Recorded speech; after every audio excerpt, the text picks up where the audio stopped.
Welcome to Horror Cinema Obsession. Here, we dive deep into the chilling depths of horror cinema, from the critically acclaimed scares to the laughably ludicrous, and even the delightfully obscure. Now, let's join our hosts, Richard and Angelus, as they share their love, laughs, and sometimes sheer disbelief at the world of horror movies. One seance, one mistake.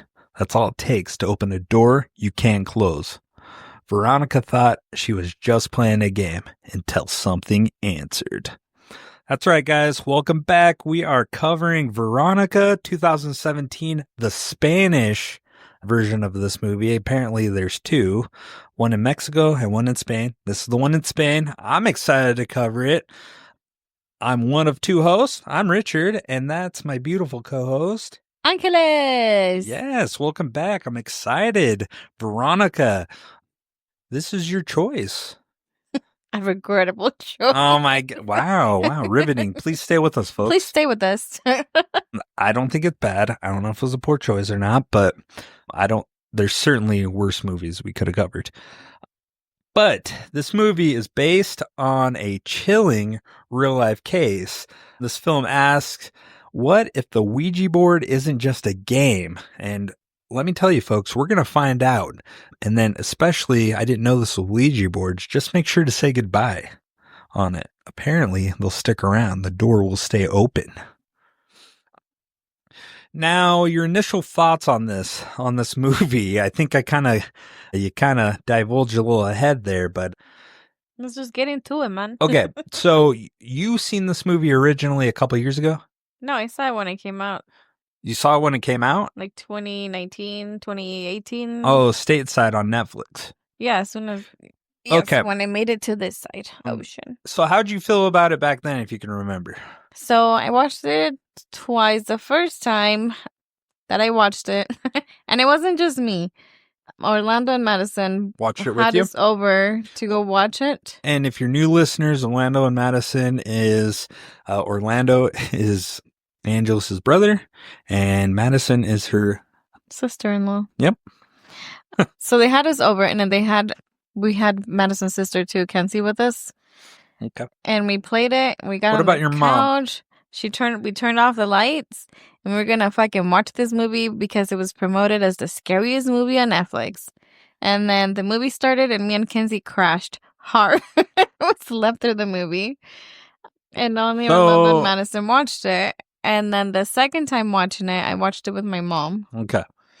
So you were less than impressed. You passed out the first time. I was tired. I was in school at the time, and I was just doing a lot. Okay. So the second time was different. The second time I was awake.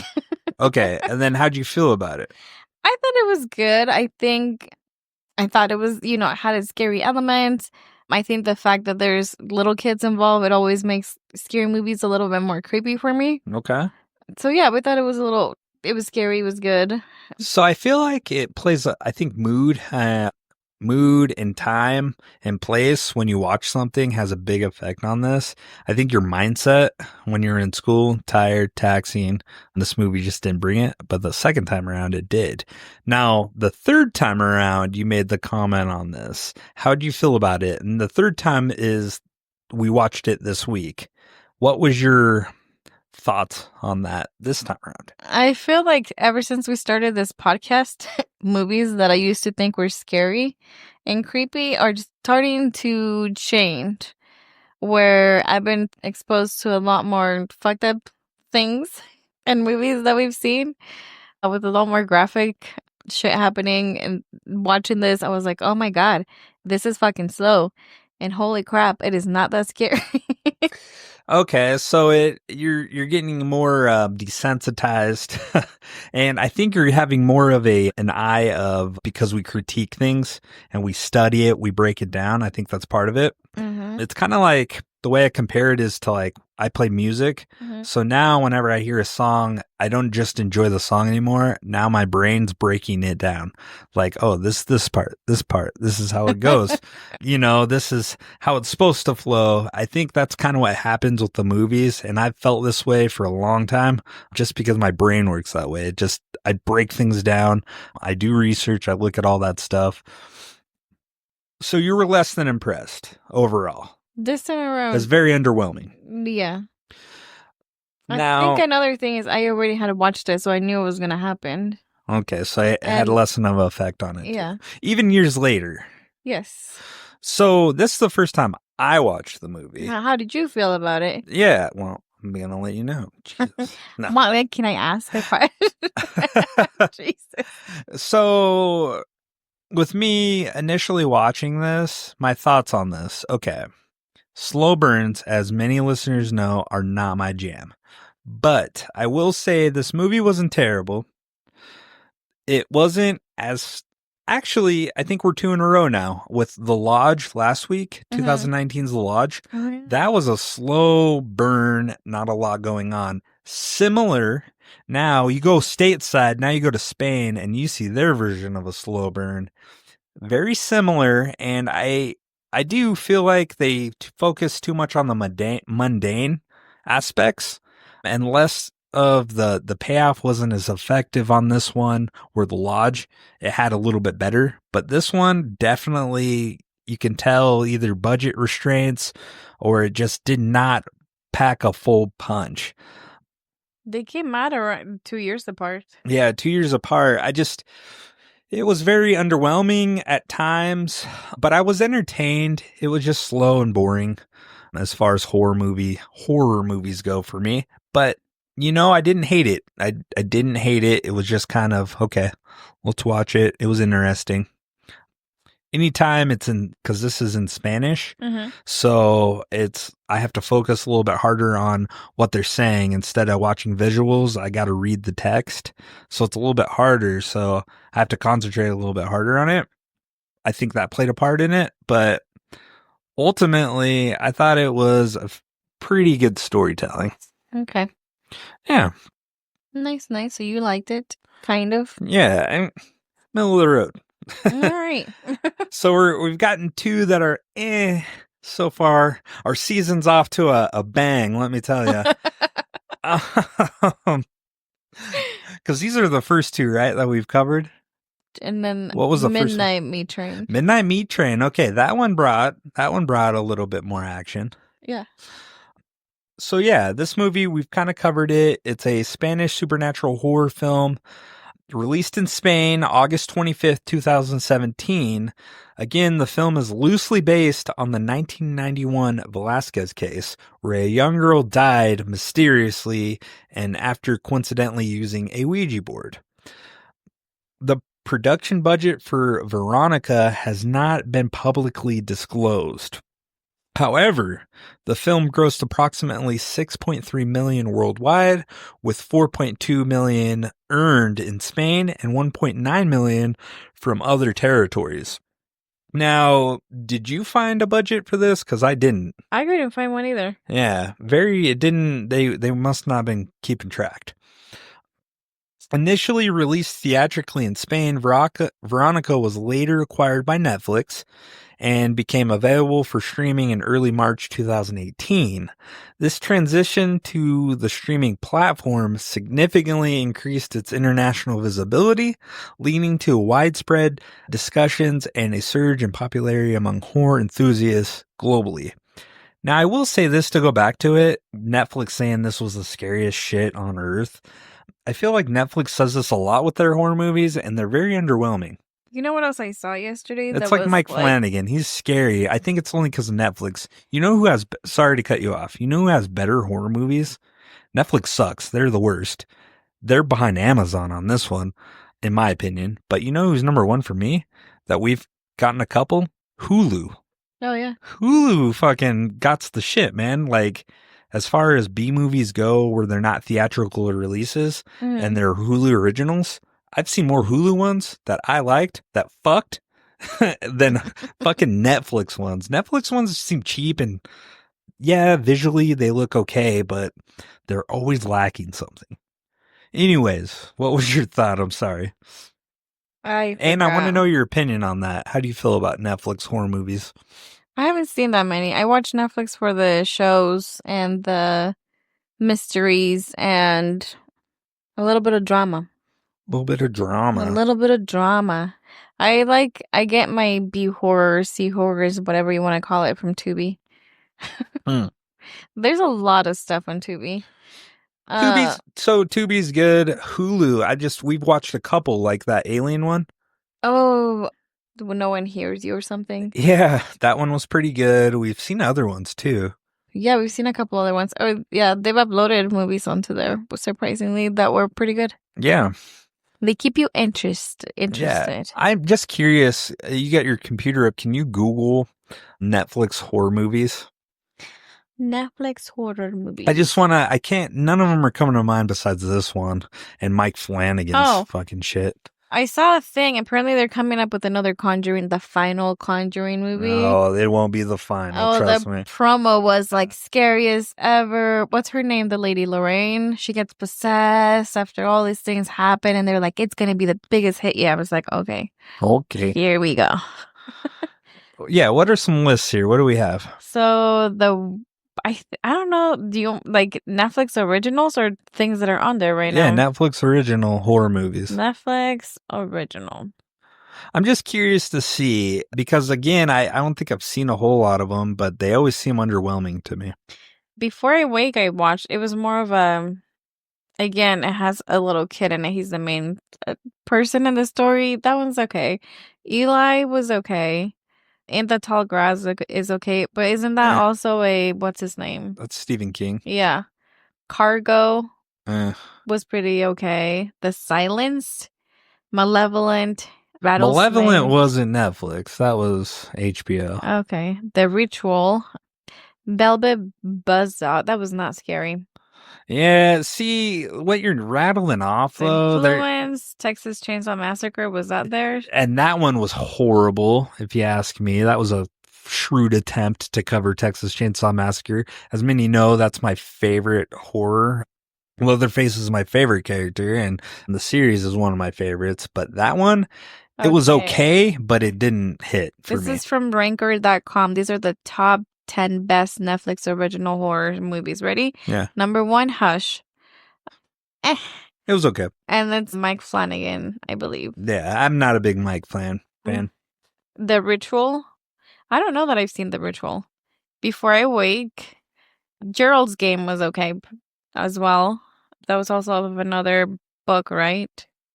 Bird Box and The Babysitter. The Babysitter was okay. Apostle. The Perfection, 1922. That one was okay as well. And then Eli and the Tall Grass, Cam. Okay, you can stop there. Again, as you went through that, I was already bored. Like, those are underwhelming. Like, I'm sorry, listeners, if you tuned out there, because I did. I tuned out.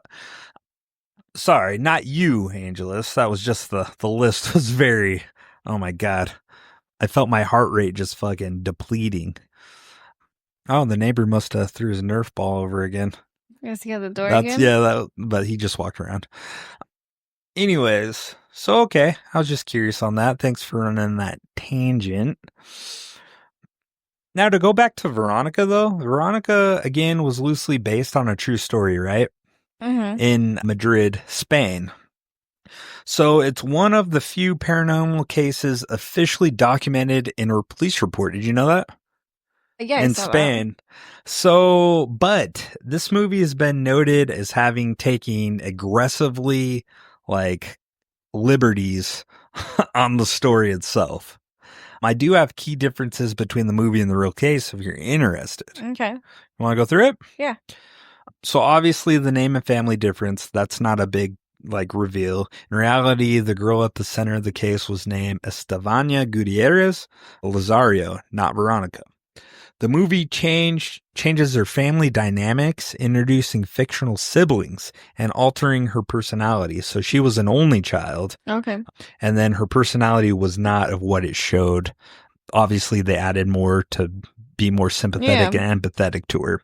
So the cause of events, the real Estefania reportedly used a Ouija board at school to contact a deceased classmate, which you have a story, right? Like it was a dead classmate that recently died? It was the story that I saw, it was a friend's deceased boyfriend who had died 6 months earlier. Okay. And that's who they were trying to contact. Now, this movie dramatizes this seance, turning it into a major supernatural event that triggers hauntings. And the paranormal activity, according to her family, Estefania suffered from seizures, hallucinations, and strange behavior before her death. Now, her parents later claimed to experience poltergeist activities, including shadow figures and unexplained noises. The movie amplifies these elements, making the horror much more extreme. Her death, in reality, Estefania died suddenly under mysterious medical circumstances with no definitive cause. In the film, the supernatural events are directly responsible for Veronica's fate, which is debatable. Obviously, I'm leaning towards it wasn't supernatural. And in police involvement, the real police report from 1992 described officers witnessing unexplained noises, objects moving, and strange shadows in the family's apartment. The movie exaggerates this by incorporating a detective character who investigates the case more deeply, when that wasn't. It was just police coming and checking. There wasn't no detective. Okay. So my conclusion on this, while Veronica is inspired by real events, it takes many liberties, like most said, very dramatic liberties to add more dramatic effect, and does not tell the story exactly as it happens. The film enhances the supernatural elements to create a more terrifying narrative, which isn't surprising. Movies do this. Obviously, we brought up Texas Chainsaw Massacre, it amplified. They even made it up based on a true story. They added it, but that wasn't the case. Oh. But many movies that are based on true stories obviously take liberties to make it more interesting. Okay. Now, I have what the real police report describes. Well, and anything close? So in 1992, Spanish police did investigate the Velasquez home, and officers did report witnessing strange phenomena, including doors slamming shut with no apparent cause, unexplained loud noises like banging and scratching, a burnt brown stain on a table, which no one could explain, a crucifix being torn off the wall, a shadowy presence moving through the house. However, the police did not see anyone levitate, get physically attacked, or die under supernatural circumstances. The film's ending with Veronica levitating and being violently attacked by spirits is completely fictional.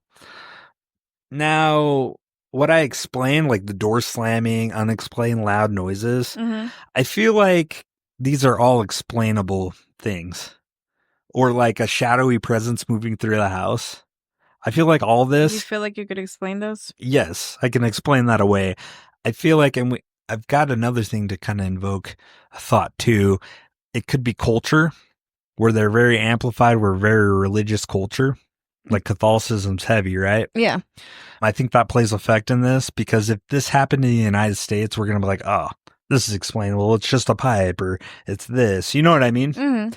So culture plays a huge part in what you credit the unknown, the unresolved to. Exactly. Very superstitious, depending on where you're at. You know, it could be a demon. Oh my God. A demon, it's el diablo. El diablo. So that's kind of what the police report said. And I even dug a little deeper, and what happened to the family after, if you're interested. Did they stay? So, kind of. Estefania's death remains unexplained, but the doctors believed it was related to her epilepsy and potential mental health issues. Okay. Which makes sense to me. Her family reported ongoing hauntings for years after her death, which led them to involve the police. Eventually, they moved out of the apartment and the activity reportedly stopped. I feel like that was a huge... Sorry to cut you off. No, you're good. Case that it plays. I don't know how often it really plays in real life, but do you remember the movie The Exorcism of... What was her name? Stand up for a second. Keep going. Emily Rose? Yes, hers, because the whole thing at the end was a trial against the priest, because he was arguing it was, all supernatural, where the court was arguing Emily had a bunch of mental issues. Yeah. So it was a back and forth between did you not get them? And I think That's that kind may of the have been case with a talked. lot of exorcisms that happened in real life. Should you guys have just gotten her mental health and help? Yeah, help Rather- from doctors or medically or religion. Like, that seems to always be the battle, the push and pull, right?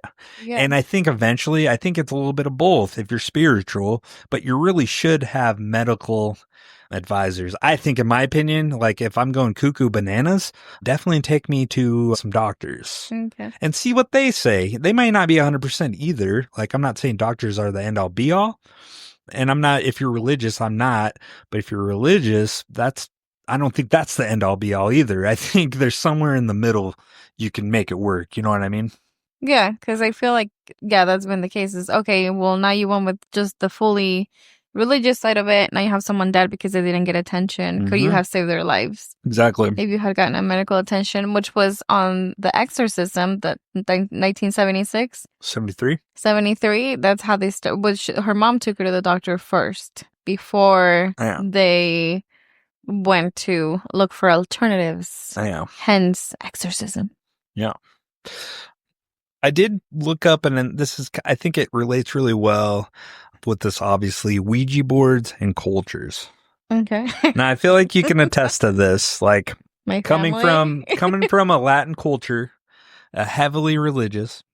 You can attest to this. I kind of did a little bit of research because my side of the woods, I've lived in the Northwest here in Spokane, born and raised. I don't have that kind of relationship with the Ouija board. Okay. So in many cultures, the Ouija board is taken seriously due to a mix of religious beliefs, folklore, and personal experience. While some see it as harmless game, others consider it a dangerous tool that can open up doors to the unknown. I feel like you can attest to this because every one of your family members come over to our house and I have a original Ouija board made, like whenever 100 years ago, and they are all freaked out about it. You even hid it. We've mentioned this in previous episodes. You hide it from your father. I hate it. Yeah, when he was coming around, I was like, put that away. I don't want to talk about it with him. But can you attest that nothing bad has happened since this haven't Ouija board's heard been in our anything, presence? But when they come over, they joke about like, ho, ho, ho, you guys have a Ouija board downstairs. Are you guys getting any sleep? I sleep like a fucking baby, man. Nothing happening. Now, The only noises we hear are our cat jumping around at night playing when she gets her zoomies. yeah, explainable phenomena. Yeah. So here's why certain cultures take it seriously. I listed some of the main things. I have about 5 of them. So obviously, one being religious and spiritual beliefs. Christianity, especially Catholic and evangelical groups, many believe that Ouija board is a gateway for demons or malevolent spirits. Hells yeah, man. The Bible warns against contacting spirits, and that's I'm going to butcher it, but the Deuteronomy 18:10-12. And exorcists often associate the Ouija board with cases of possession. Now, some Islamic scholars warn against using it as it can invite, it's either jinn or yin, and supernatural beings who may deceive or harm people. And indigenous and folk regions, many cultures have deep-rooted ancestral and spirit communication traditions, and tampering with this unseen world is seen as very risky, which I feel like you can associate with a little bit. Yeah. Now, have you ever played the Ouija board? Me?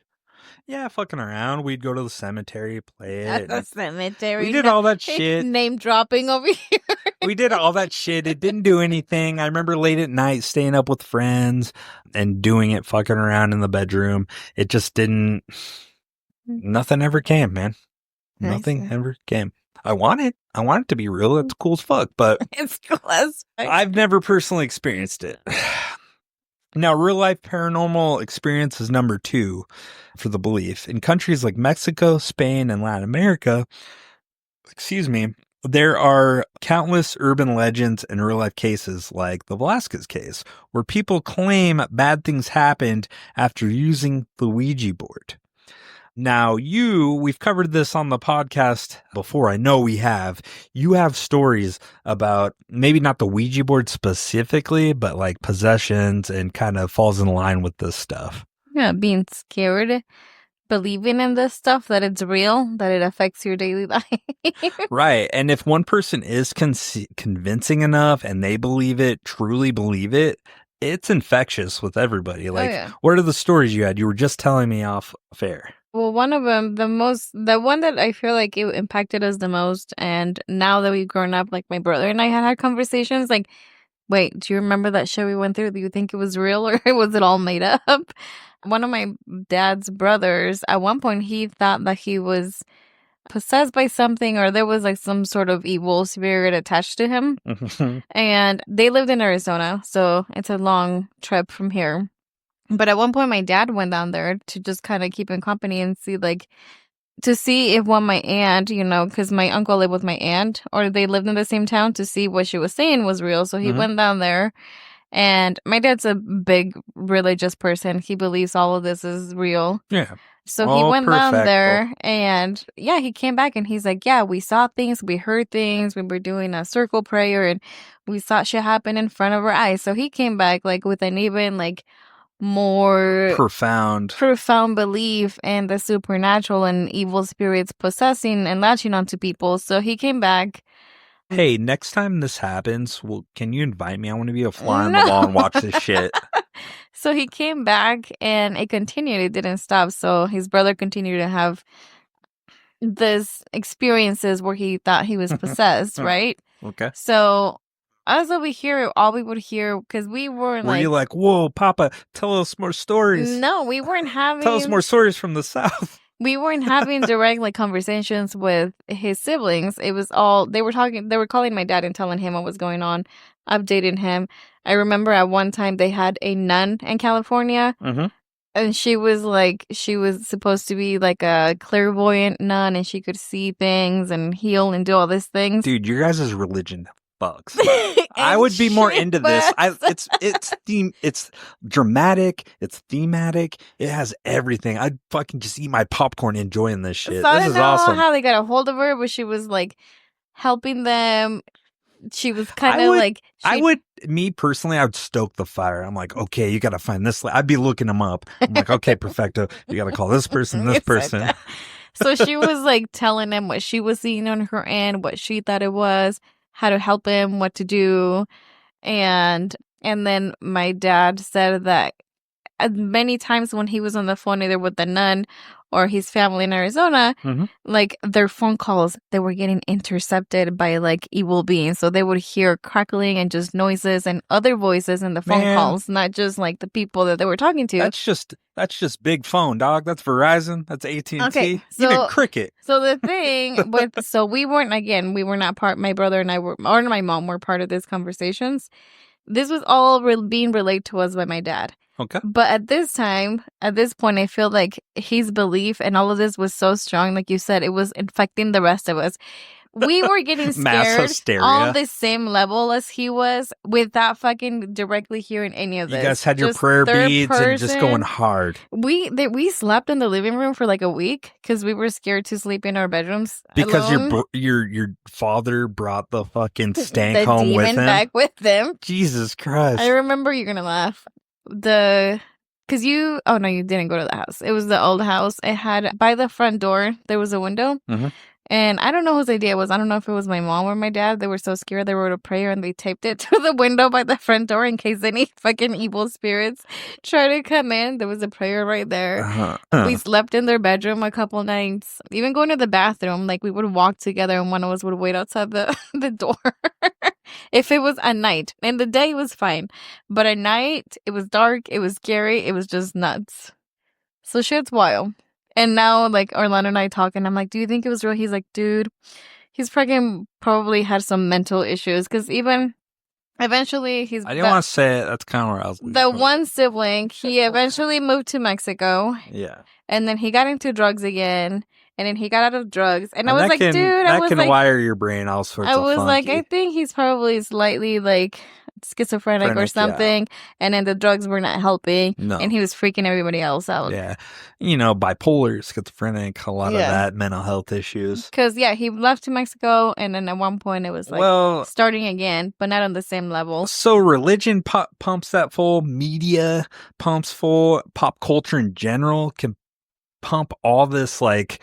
I think what really brought it... supernatural stuff in, What really like kind of broke it down for me in Orlando is like when the second time, or when after he moved back to Mexico, started having these things, he was living in my parents' house down there. And then we learned that he was like breaking walls and like doing crazy ass construction. I was like, nah, man, he's just crazy. There's no either he's on meth or he's schizophrenic, man.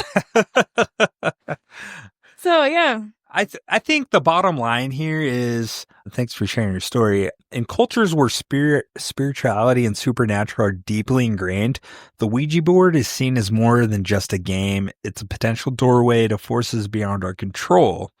Whether or not it's truly supernatural, fear, belief, and the tradition keep its reputation alive, in my opinion. Now, I do have, because I love lists and rankings, I found a ranking on this. Cultures that believe this is the most to be true. You're not going to believe who number one is. And I'll list off maybe 5 of these. Mexico? Number 1, not just Mexico, Latin America. So you have Mexico, Colombia, Venezuela, Brazil, etc. Believe in spirits, ghosts, and demons is widespread due to the strong influence of Catholicism and indigenous traditions. Many Latin American cultures believe in you're going to have to help me on this, brujeria? Brujeria? Yep, witchcraft. And then healers. What's healers? Curanderos. Yep. And the evil eye. Did you ever practice the evil eye? How do you say it? El ojo. Mal de ojo. El mal de ojo. Dude, it's still practiced today. Have you ever seen little Hispanic babies with the red bracelets on their wrists? Oh, that's the evil eye? That's to protect them against the evil eye. We just watched a movie where they would put had that. An ojo de venado. X-Files. I don't know what the fuck it is. They call it a deer eye, but it's like a little bead. Yeah. And it's on their red bracelets, and it's supposed to guard off evil from kids, because they said the kids are more susceptible to if someone looks at them wrong, then they can catch that on. Man, I have the Ronnie James Dio version where his grandmother showed, and that's how we got the devil horns. Oh my gosh. The hand gestures. You fucking ward off evil, you receive evil. I never partaked, but I think like some of my cousins, their parents used to put little red bracelets on them. Okay. And I feel like your culture, like your story is one of probably many, but I feel like in the Mexican culture that I've learned so far, like just being with you, that real life cases happen all the time. Like every single family has at least 3 stories about how someone got possessed or steered away because of El Diablo. I'm telling you, when there's no like reasonable explanation, it's your evil spirits. The evil spirits are coming. So I feel like religion and Catholicism is definitely a big part in your guys' culture, which is awesome. I love it. Again, I'll bring my popcorn. I love hearing this shit. But number 2 in cultures is the Philippines. Again, Catholicism, indigenous animist beliefs, and Spanish influence is why the Philippines... Fucking Spanish. I know, but instead of the Ouija board, their version is Spirit of the Glass. Have you ever heard of that? I'll have to ask Sharina. Yeah, a version of the Ouija board that many take very seriously. You should ask her about that. Be like, hey, do you know anything about the Spirit of the Glass? Yeah, because she'll be like, oh my God. She'll be like, Angeles, no. We don't talk about that. So in this culture, some schools have even banned students at all talking about it or using it after cases of mass hysteria or alleged possessions. It's called the glass what? Spirit of the Glass. Okay. Yeah. Number 3, again, we have Spain. Number 4, the United States, evangelical Christians and Southern Baptist communities, which I can believe. And then we have 5 Islamic countries. So the Middle East, North Africa, South Asia, Pakistan, Indonesia. And then number 6, China and Japan. So China has spirit writing called Fuji, was used in ancient times to communicate with ghosts or deities, but many feared it could summon malevolent spirits. Now Japan, and I'm going to butcher this name, but they have a game. It's called Kakuri-san. Okay. Is a Japanese version of the Ouija board, but many believe it can lead to hauntings or curses. Some schools there have banned it due to students experiencing paranormal activity or psychological distress. Jesus. And then just to round it out, the final 2 that I have is Haiti and the Caribbean. Obviously, they have voodoo and Santeria cultures, which Ouija obviously would pay a huge point to that. And then you have Africa. Many African cultures believe in ancestral spirits, witches, and malevolent forces. Countries like Nigeria and Ghana, there are strong warnings against summoning spirits, as many believe evil entities can pretend to be the dead. Damn. Yeah. So my final thoughts, while Western cultures often see the Ouija board as just a game, in many Latin American, Asian, African, and religious communities, it is a very real and dangerous tool. Whether or not it's supernatural, the fear and belief surrounding it are powerful and deeply rooted in the tradition. I don't know if you'd agree, but that's kind of where my conclusion is. I think you're on the nose, man. Thanks. I'd have to agree. I'm right a lot of the time. I'm kidding. Wow. So that was fun. That was kind of a fun little detour to take. Now, I do have a couple discussion pieces for Veronica. Now, it felt the pacing. Was this a slow burn or was it just slow? It was just slow. It was just slow. It wasn't like the buildup, the payoff wasn't very good, huh? No. So I feel like some slow burns, I like Hereditary and The Witch, we brought up previously in a previous episode, use this approach to build unbearable tension. Veronica doesn't always capitalize on it, in my opinion. Like, I don't know. They didn't go far enough with it. No, because the big finale wasn't as shocking as it could have been. Yeah. Veronica just got like fisted down her throat, dude. I didn't know how to feel about that. She was like 15 years old or 16. It was weird. He was reaching for her soul. I do have a question though. Spain, do they have the best eyebrow game or what? I don't know. Those are thick, luscious brows, man. Mm-hmm. It's kind of like mine. Italians, I know, are on point. I know. They're beautiful. You never even have to like upkeep. You just were born with them. I know. Amazing. Maybe she had them too, though. I'm like, those fucking eyebrows are on point, dude. Yeah.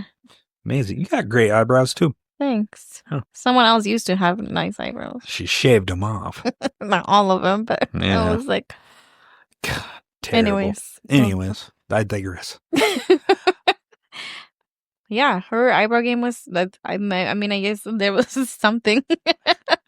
But the pacing. So Veronica spends a lot of time on atmosphere, kind of like The Lodge, lingering shots, quiet dread, and a slow unraveling of her reality. Now, I don't know if it does a good job at that, though. What do you think? I don't think it paid off. I think it was just slow at times. They could have had more happening. I know they were trying to build up that dramatic on some of those scenes. Like, there's one scene where they woke up late and they're going to school and they're running. Mm-hmm. And all they did was film the kids running to school, and then it was just the music that they played to try to make you feel some sort of like... Well, they're trying to build up empathy, like, oh, she's being essentially their mother. She's forced into a parenting role as the oldest child. But no, I feel like they were trying to build anxiety or like, oh my God, bad is happening. But it was just the music. But I was like, there's no point to this. They woke up late. Yeah. It was a very long scene for no payoff. And yeah, so yeah, the buildup is drawn out, focused on heavily on Veronica's daily life, I think is what you're saying. School and family struggles. Yeah. While some slow burn horror films use this approach to build unbearable tension, Veronica doesn't always capitalize on it. And then Yeah, did the film create suspense or did it just drag without much happening? And I think it's the latter, dragged without much happening. Hmm. They could have done more. Now, did this movie have enough scares? No. Yeah, unlike other Ouija-based horror films like Ouija or Ouija, The Origin of Evil, Veronica doesn't throw a lot of in-your-face horror at the audience. Mm-mm. There are creepy moments and shadowy figures, but the solar eclipse seance, the disturbing finale, but they're spread too far thin, I think. You know what does great with the shadowy figure? Hmm. You brought it up when we were watching the movie. Aterrados? Yes. That one? Fucking creepy. Yeah. The boy getting ran over by a bus? Fucking creepy. The boy sitting at the chair like a zombie, that dead corpse? Creepy. Even you. I know it's different, but at the same time, you need to take some notes out of that. Well, even you brought it up. Ouija, the origins, whatever. Yeah. The little girl, like, you could see shit really happening when she started changing voices and doing really creepy shit. And it was affecting others, not just her, like the teenage boy that I think ends up breaking his neck or something. Yeah, she was doing creepy shit. It was more than just like, oh, I can't eat this bite of food. I know. Yeah, exactly. Like, yeah, like she was like, her eyes were fucking going and flipping, like she was going into trances in and out. Yeah, I don't know. I feel like again, the budget wasn't much, so I get they were doing with what they got, but I just feel like the storytelling, Oh, you know what I can't? So the one thing, we'll get to it, was the director. I think I can see why he was doing some of this stuff. Because he's the director for Reg. And when I was watching it, I was like, oh, because I watched Reg, the first one, within the past 6 months. Yeah. So some of the scenes, I was like, oh, yeah, this is a lot of similarities between the movies. Right. So maybe that's just his style. Now, with the changes in the characters in the story, did you feel invested in Veronica as a character, or was it something missing in her arc? With the characters? Yeah. Like any of the characters, but Veronica specifically. I felt like it was kind of missing. I felt like it was rushed. They showed us a lot of useless stuff in it about her personality. I mean, I get it. She's a teenage girl in a rough situation, having to parent her like siblings, but like, okay, tell me something else. Tell me more interesting stuff, because there wasn't much. No, I think what they tried to show in the movie to make you relate wasn't really hidden. Like her going to sleep listening to music. Yeah. What? As a teenager, I remember doing that. Yeah, but it was a really long scene. Yeah, it just didn't need to happen. And then the kid peeing his pants, like the toddler. Yeah. That, you brought it up too much. Like, he kept saying, I'm not going to pee my pants. Like, yes, a kid's going to do that, but we don't need to see this in this movie that much. It didn't even play a big part in it. I don't know if he was just trying to show her. I was like, look, she's really the one doing everything and dealing with all of this. Wasn't necessary, though. Do you think her siblings added to the tension, or did they feel underdeveloped? I feel like they added towards the end where we see stuff happening, because she's really trying to protect them. Her and her little brother, I think, is compelling. But the other two, the sisters, they're not compelling. I feel like they're underdeveloped. Yeah. And the little toddler, he is developed, but at the same time, he's more of a prop than a actual character, in my opinion. Okay. I don't know what you think, though. Again, I don't know. We didn't get a lot from them, other than I think it was just like you're saying, just to show that Veronica's responsible for them, essentially. Yeah. Now, based on the true story angle, does the fact it loosely is based on a real events make it scarier for you? Did that at all? I think it makes it appealing to watch it, because you're like, oh shit, like this was based. Yeah, I'll give it a watch. Yeah, it happened. Something like this happened to someone. It's clickbait. Yeah, because it was not.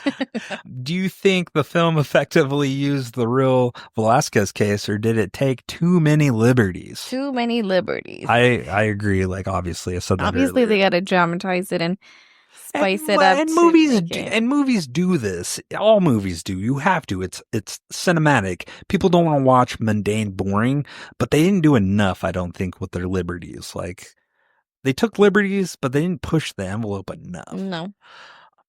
Now, if this had been completely fictional story, would it have had the same impact for you? I don't know if I think we would watch it still if it came across our At one point, but I don't think that I would have navigated towards it more quickly. Yeah. Just because there's so many possession movies out there. I just feel like this could have been bottom of the list of a Tubi deal. I think film, like the filmography of it, I think the camera, the recording of it is great. I thought it was shot beautifully, but I just, the story was. Now, I have comparisons and like a final thought question. If you had recommended this to someone, how would you pitch it? Slow burn horror or just another Ouija movie? Slow burn horror.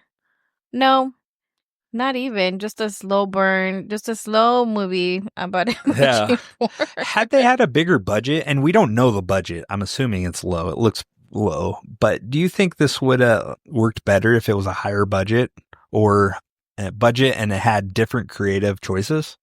I think this would have been a different movie if our boy that did When Evil Lurks and Aterrados. Damian Brugna. Yeah, I feel like if he did this movie, it would be a completely different movie and it would be intense. Mm-hmm. I feel like, and I get it, it's unfair to compare, but really, if you give that man this story, he's going to make it more compelling, more interesting, more intense. You know what I mean? Yeah. But I think, again, this is a director's style. Yeah. Which, I don't know. I've never seen Wreck. Is it good? I have, and there's not a lot of scary going on. There's, like, tension, but you don't see the monster until the end for a whole 2 seconds, and then that's it. Yeah. And it's not, like... the payoff isn't good. The director really needs to work on payoff. No, the Wreck, I've only seen the first one in my defense, so if you guys... I know a lot of people are a fan of the... I don't know how many. And I've never seen them at all. I don't know how many there are. There's multiple of the Wreck movies, but I know there's people that really like them. Yeah. All of them. The end it had a lot of suspense of stuff. It starts going fast. I will say with this being my reference to this director, I am hesitant to watch I think Wreck. we should give Wreck the first one a try. Being a horror enthusiast, I think I will, but it's faster than this. It's going to take a lot for me to want to watch that after seeing this because it was underwhelming, undercooked. It goes faster than this. The other one was a little more intense at the end. I gotcha. But I can see, again, like there's not a lot of, I think he relies more on suspense to scare the audience than having the visual in your face. Well, it's kind of the Jaws thing where you see less of the shark and it's impactful, it's good, it's scary. Like it's leaving it to your mind and imagination. With this, I think it's too much of leaving it to your imagination where you're not giving us a lot to work with here. My imagination's showing, this isn't scary. You know what I mean? Yeah. Where Jaws brings it. So I get where they're coming from, but it's not, they're missing something. It's always missing something. There's an audience for this, okay? I know there's an audience for everything. For me, it was just very undercooked. That's how I feel about it. Okay. Do you have anything else you want to add to the conversation before we get to the cast? No. You got nothing else? Mm-mm. Okay. Well, let's segue into the next thing, the cast. How'd you feel about it? I like the main cast. I know I like the kids didn't do a whole lot. But they're kid actors. But they're adorable. I never want to critique child actors. I want to pick up Toñito and take him home. He's adorable. Yeah, he was a cute kid. Him and his cute little lazy eye. I was like, he has glasses. So starting off the film, Sandra Escacena as Veronica. This was her debut film. I think she did a pretty good job. She did a pretty good job. For carrying this movie, she is incredible. I saw 3 other credits to her: Hug 2018, Infiesto 2023, and Sister Death, which is a prequel to this. Okay. 23. And then we have her siblings. So we have Bruna Gonzalez as Lucia. She was in The Promise, El Domingo, Suddenly the Night, and more recently Snorkel in 2019. Okay. And then we have Irene, played by Claudia Placer. She was in Vis-a-Vis, which is a very popular TV show. It's like Spain's Orange is the New Black. Okay. On Up Among the Stars, Fears, The Influence, Ella y la Oscuridad, Okay. El Legado de Alicia, and more recently, El Hombre del Saco in 2023. And then we have Ivan Chavero as Antoñito, and again, this was his debut film. After this, he went on to make After Blue, Everybody Knows, Snorkel with Lucia, and then The Barrier, which was a TV show. I have La Casa and Monte Perdido. El Monte Perdido. Yeah. Okay. For Ivan? Yeah. Nice. Yeah. So, I mean, they're pretty young. They're starting out. Yeah. I don't remember. Who was Anna? So Anna Torrent is Anna the mother. They didn't even changed the name. So she's a veteran Spanish actor. Yeah, she was a lot. What I have for her, actress known for her classic, she's been acting since 1973. So the first one was Spirit of the Beehive. Okay. And then we have, you're going to have to, like, Cría Cuervos? Cría Cuervos. In 1976. Wow. She's been acting forever. Ogro. She doesn't seem that old, though, so she must have been really young in 70s. Yeah. The Legendary Life of Ernest Hemingway. Okay. Thesis, Ave Maria, The Haunting, I don't know, in 2009. Oh, wow. Amares para Siempre TV show, Close Your Eyes, and then La Furia in 2025. Oh, okay. She's barely in this movie. This movie, yeah, barely. I feel like she's doing the director's, like, a favor. a Like, favor, yeah, I'll do yeah. a stand-in yeah, to get more people to watch. Because I feel like maybe, I don't know how big of a star she is there, but it seems like she would if she's been doing it forever. Yeah. From my experience of other Spanish films that we've watched. Mm. And then the other one, Consuelo Trujillo. As Hermana Muerte. Dude, what about Consuelo for our unborn child? The name? Rosalba. No. Oh, man. So who's she play? Consuelo Trujillo. Hermana Muerte, so Sister Death. Now, she was pretty effective. She was. I like that character. This character is cool, not used enough, in my opinion, but I think she did pretty good. That's why there's a prequel, man. Right. She plays blind nun who senses Veronica's curse. Although she's not completely blind, I think she sees shapes, but she's legally blind. I mean, she has the gift of seeing, Richard. She said sometimes you don't need your eyes to see what's there. Now, notable roles. I've never seen it. The Bride, 2015. Have you ever seen that? I don't know. And The Fury of a Patient Man in 16. I don't know. We have El Accidente, a TV show, La Condena in 23. Okay. Sister Death, which is her origin story. Which are we going to ever cover? Sister Death, the origin story? Maybe. It was in the books at one point. Is it directed by the same director? I believe so. Oh, man. Never I mind. still want to watch it and see what her story is. Yeah. Like I said, it's going to take a lot for me to want to be invested. The Red Virgin, and then more recently in Bodegón con Fantasmas in 24. Okay. And then we have Rosa, which was Veronica's friend, played by Ángela Fabián. And she doesn't have a ton. She was in El Don de Alba TV show. Again, they're all young. The El majority of these Príncipe. actors are young and like their careers are just getting started. And then more recently was Centro Médico. She was just in one episode of this back in 2018. Yeah, okay. And we have one more, right? Carla Campra? As Diana. Now, I didn't see a whole lot on her. She is more in TV roles like 90, 60, 90, Diario, Secreto de una, I don't know, Adolescente? Come on, babe, you got this. I don't know, man. That's a mouthful, man. I'm just tired reading that. You're tired reading that. Carla Campra? Yeah, El Secreto de Puente Viejo? She was in The Communion Girl. Mm. Ivan's Dream, everybody knows. La Manzana de Oro. Oh. Okay. Yeah, what else is she in? I don't know. She's not very much in the role, so I'm not invested too More much into recently, her. Asuntos Internos. Okay. And Holy Family. Oh. The end. Cool. Now the directors, I have Paco Plaza. Now what's legal name, Paco? Francisco Plana Trinidad. Ooh-wee. That's a mouthful. I like it. So, born in Valencia, Spain in 1973, known for his work in Spanish horror cinema, often blending supernatural elements with psychological tension, frequently collaborates with fellow Spanish horror director, I can't say it, Jaume? I don't know. I don't see Jaime it. Balaguero? Jaime? Yeah, maybe. Or Wam? No, not one. I don't know, man. Oh my god. How do you pronounce it? Type it in. You might be able to see it. Okay. Jesus. Jaume and then Balaguero. Baliguero? Yeah. Nothing's coming up. Nothing is? No, senor.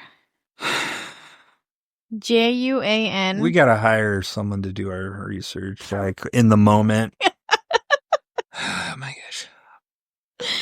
I only saw one director for this. You saw it It's too? right here, man. Why couldn't you? Juan Balaguero. Juan? Oh. Jaume Balaguero. Oh, okay. So you're laughing at me, but You're spelling it wrong. I say Jaume. What the fuck? I didn't hear that. So he's done Rec 2, Rec 4, Sleep Tight, Rec 3, and The Vault. Okay. Sweet baby Jesus. We got there, guys. We got there. So, yeah, again, I just mentioned them, but notable films. He started, so 2007, he pretty much his career started, right? I have nothing on him. I didn't know. For Paco Plaza? Oh, for Paco Plaza? Yes. Yeah. He has credits back. He was an actor at one point. He did some acting in 96. Okay, well, give us some info, man. Adosados. He's Paco Plaza is very well known for the Rec zombie films, Spanish cinema. He's also a screenwriter, producer, editor, costume designer at one point. Mm-hmm. Damn, he's done a little bit of everything. Yeah. And then he has, let me see. So acting career back to 96, like I mentioned. Adosados, he was in Rec 2, something called the Spanish movie, La Suite Nupcial, which I've heard of. And then for filmography, his credits start back in 2002 with Second Name, and then OT, La Película. And then it goes into Rosamanta, Rec 1 and 2. And then he did a 3D movie called Bunbury. And then it goes into Rec 3, Genesis, Veronica, Quien a Hierro Mata, La Abuela. And then the last one that they have here is Sister Death. Okay. Now, was there there's a second director on this film, right? Or was it a writer? A writer, Fernando Navarro helped Paco Plaza with writing this movie. Mm-hmm. So they're co-written, blending their talents to craft their supernatural horror narrative. So his background, he's a Spanish screenwriter and author hailing from Granada. So notable works similar to Paco. What do you have? Similar? Pretty much they work hand in hand, it looks like. Yeah, it looks like he was involved in the screenplays for Toros, By Time, Veronica, like you mentioned, Muse, Taxi, to Gibraltar, Yeah. Unknown Origins, Below Zero, A Perfect Enemy, and Venus. But he does have literary works, so Malaventura in 22, Navarro's debut collection of short stories described as an acid western, drawing inspiration from authors like Federico Garcia Lorca and Stephen King. This work earned him the 22 Primo Centennial and the Best New Author Award at the inaugural Vanity Fair by Open Bank Literature Awards. That's pretty cool. I'm only still seeing one director for this movie. Yeah. It's Paco Plaza. Yeah. I got confused with Jaume. He just collaborates with them quite a bit. Okay. I saw a third writer, Coral Cruz. I didn't see that. But there was not a lot on this person other than... Dude, did you know, because you're just going over Fernando, did you know his other contributions? Navarro has taught creative writing at Syracuse University and Lemoyne College in New York. I did not know that. He also contributed as a music critic to various media outlets, including Ideal de Granada, Radio 3, and Casadena SCR, and Mon de Sonoro and Letras Libres. So he's a music critic. That's cool. Together, Plaza and Navarro's collaboration on Veronica resulted in a film which some would say effectively intertwines supernatural horror with emotional depth of the characters, drawing from real-life events to enhance chilling narrative. Again, that's other people's opinions. Not yours. Yeah. Do you have anything else? I feel like we kind of got derailed there on the director. I don't know where your hiccups were, but... You mentioned helmet and... It was important to say, obviously, I didn't see any relation to this movie, but apparently they collaborate, and they, especially on the Wreck movies. Man, we're supposed and every other movie besides this one. Now, that's where it threw me off. I thought you bringing him up, that he had something to do with this, and I couldn't find anything. I gotcha. I still love you. And I was like avidly Googling who the usually I'm going to give you a pass. And helmet. I'm going to give you a pass, Angeles, because usually we're so like interconnected. We're on the same wavelength. Don't bring people that didn't play a part in this movie and we'll be good. I just did heavy research. I did more research on this movie than actually watching the movie. I know, you were bored of the movie. Usually I watch the movie like 3 times. I only watched this one 1.5. I know. I was building out my guitar while watching it the second time. Listening to it. And it was in Spanish. I didn't know. But I got it beat for beat, though. I knew what was happening. I'm like, oh, okay. I could hear it by the music, the suspense. Oh, my God. Oh, my brain just processed what you said. And you're like, I listened to it, and it's in Spanish. So, yeah, so you didn't. I only followed it once. But I feel like I got a pretty good pulse on it. I'm supposed to be doing scene by scene notes on the second I've take. got it. I've got the scene for scene. By listening to Spanish. Movie was pretty easy. You're going to be impressed. Fuck. Going to be impressed. Okay. So that's it. We're free to just talk Spanish around you and you'll catch on. I feel like you'll I know do. What's happening. Especially when I drink, what are my favorite Spanish drinks I've been mixing? Oh, palomas? Oh, yeah, palomas, dude. I start to pick up on the language. I was building my guitar and listening to it in Spanish. I got this movie. I don't know if your opinion matters anymore. Whoa, motherfucker, I watched it once. Yeah, there you go, once. Oh, my God. Maybe I don't think you were watching it the second time. The times you did sit down, I sat down and watched. You were Googling, researching stuff on your guitar, but I was following again by listening. My God, you act like this movie was like super intense and super like Inception style, where it's confusing. There was stuff that I saw that I missed watching it the previous times. But in my research that we've talked about, I got a lot of it. There's some stuff that the kid fucked up at the end. Toñito, oh, he did a naughty thing. I can't wait to talk about it. Point it out, baby. Okay. Okay. Well, I'm glad you got a laugh. Do you want to take a quick break? Yeah, my headphones almost fell down. Okay. Do you know who our sponsor is this week? La Mancha, La Última Mancha. Yeah. La Última Mancha. Listen, it's a pretty good one. They get the stains out. All of your dirty stains. Yep. All right. Well, we'll be right back.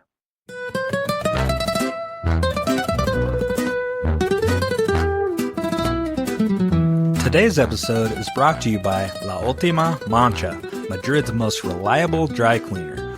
Whether it's wine, coffee, or let's just say unexplainable accidents, they've got you covered. Wait, unexplainable accidents? What kind of stains are we talking about here? Oh, you know, the kind that don't wash out. Mysterious handprints, candle wax, and places you swear you didn't light a candle, or those suspicious white splatters you hope are just yogurt. Yogurt? Richard. What? Some people spill their smoothies aggressively. Sure, let's go with that. But hey, La Ultima Mancha guarantees 100% discretion. No questions asked. Drop it off. Pick it up. No judgment. No evidence. No problem.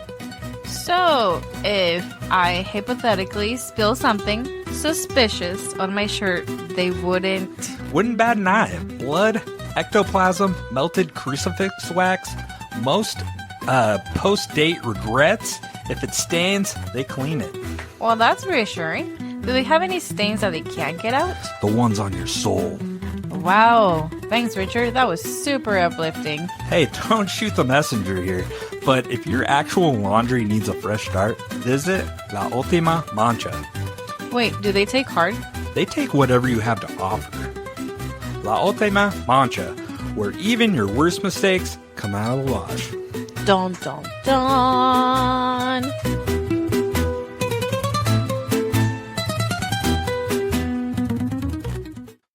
All right, we're back. Welcome, everybody. Nice little break there. Remember, La Ultima Mancha. Good job. You're saying that better. I know. Practiced. They get the splooge stains out of your shirt. Correct.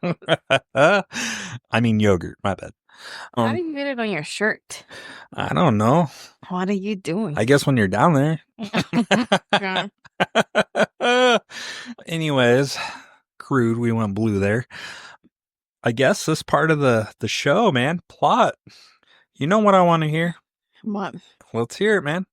Your plot. The plot. Yep. Okay. What happens when your local phone company can't connect you to the afterlife? You call 1-800-SEANCE, baby.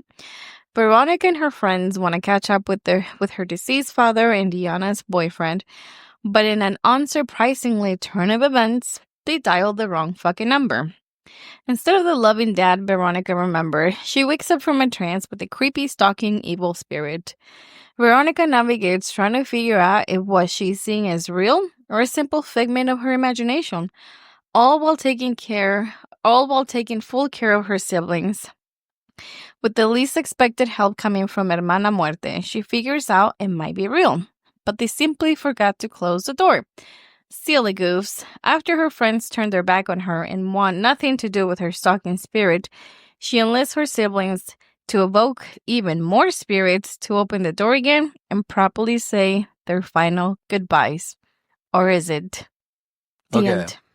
Much like the movie, dragged. Fuck you, man. There was no emotion, man. What the hell? You're just text by text. That's what the movie made me feel. Okay, so my plot. Veronica is a 15-year-old girl stuck in the ultimate eldest daughter babysitter horror story, raising her siblings with her mom while her mom works late shifts and basically forgets she exists. So what does she do for fun? Plays with a Ouija board during a solar eclipse in the school basement, because if you're already cursed with responsibility, why not add actual demons to the mix? One bad seance later, she's stuck in a full-blown paranormal custody battle with something that doesn't take no for an answer.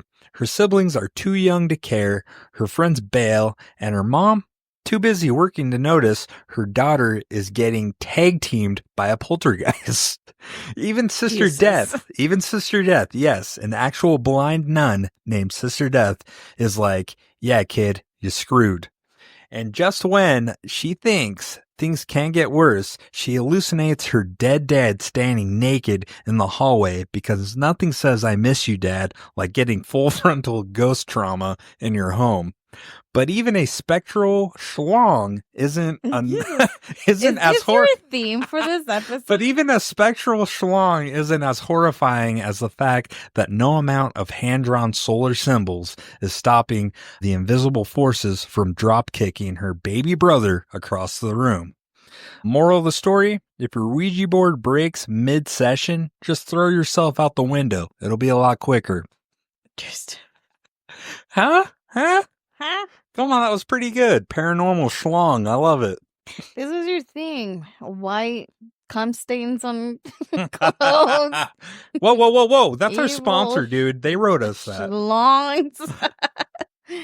you do see his twig and berry, and dare I say, you can't say the schlong. I mean, the guy was kind of, you can't see it. Maybe he's what do they call it? Shower, not a grower, not a shower. It was cold, okay? It was cold. Okay. Jesus fucking Christ. So you didn't like mine. I loved it. Oh my God. Hey, I don't know. I'm on the defensive. You were like, wow, your plot. I just didn't balls. I didn't say it sucked balls. It was lacking the emotion. Okay, can we just say something in case anyone doesn't know? Richard is a musician. Richard is an artistic person. Stop. He has so much creativity in the big brain of his all the time. No, I don't. I am an accountant. I audit for a living. You're creative. I look at numbers, statistics, digits, balances, the checks and marks. That makes sense in my mind. Me going off the range and being like, let me make up a story. That's not me. You're creative. It's great. No. I am not all those things, okay? You are. Okay? I'm a master of none. Yep. Richard writes songs. Richard writes stories. No. He's very creative. He's a good writer. No. Maybe one day we'll see a book for him. No. Or a screenplay. I don't know. Babe, I love you, but you're asking way too much from me. It's true. But anyways, yeah, that's our plot. So we want to go in the scene for scene? Man, we are cruising. Yeah, you tell me the scenes by scenes that you remember, Ricardo. Fine. Opening scene. The film opens up June 15th, 1991 at 1:35 a.m. with a frantic emergency call from an apartment in Madrid. A dude, I think Detective Jose Ramon Romero, arrives at the chaotic scene, setting a tense and mysterious tone.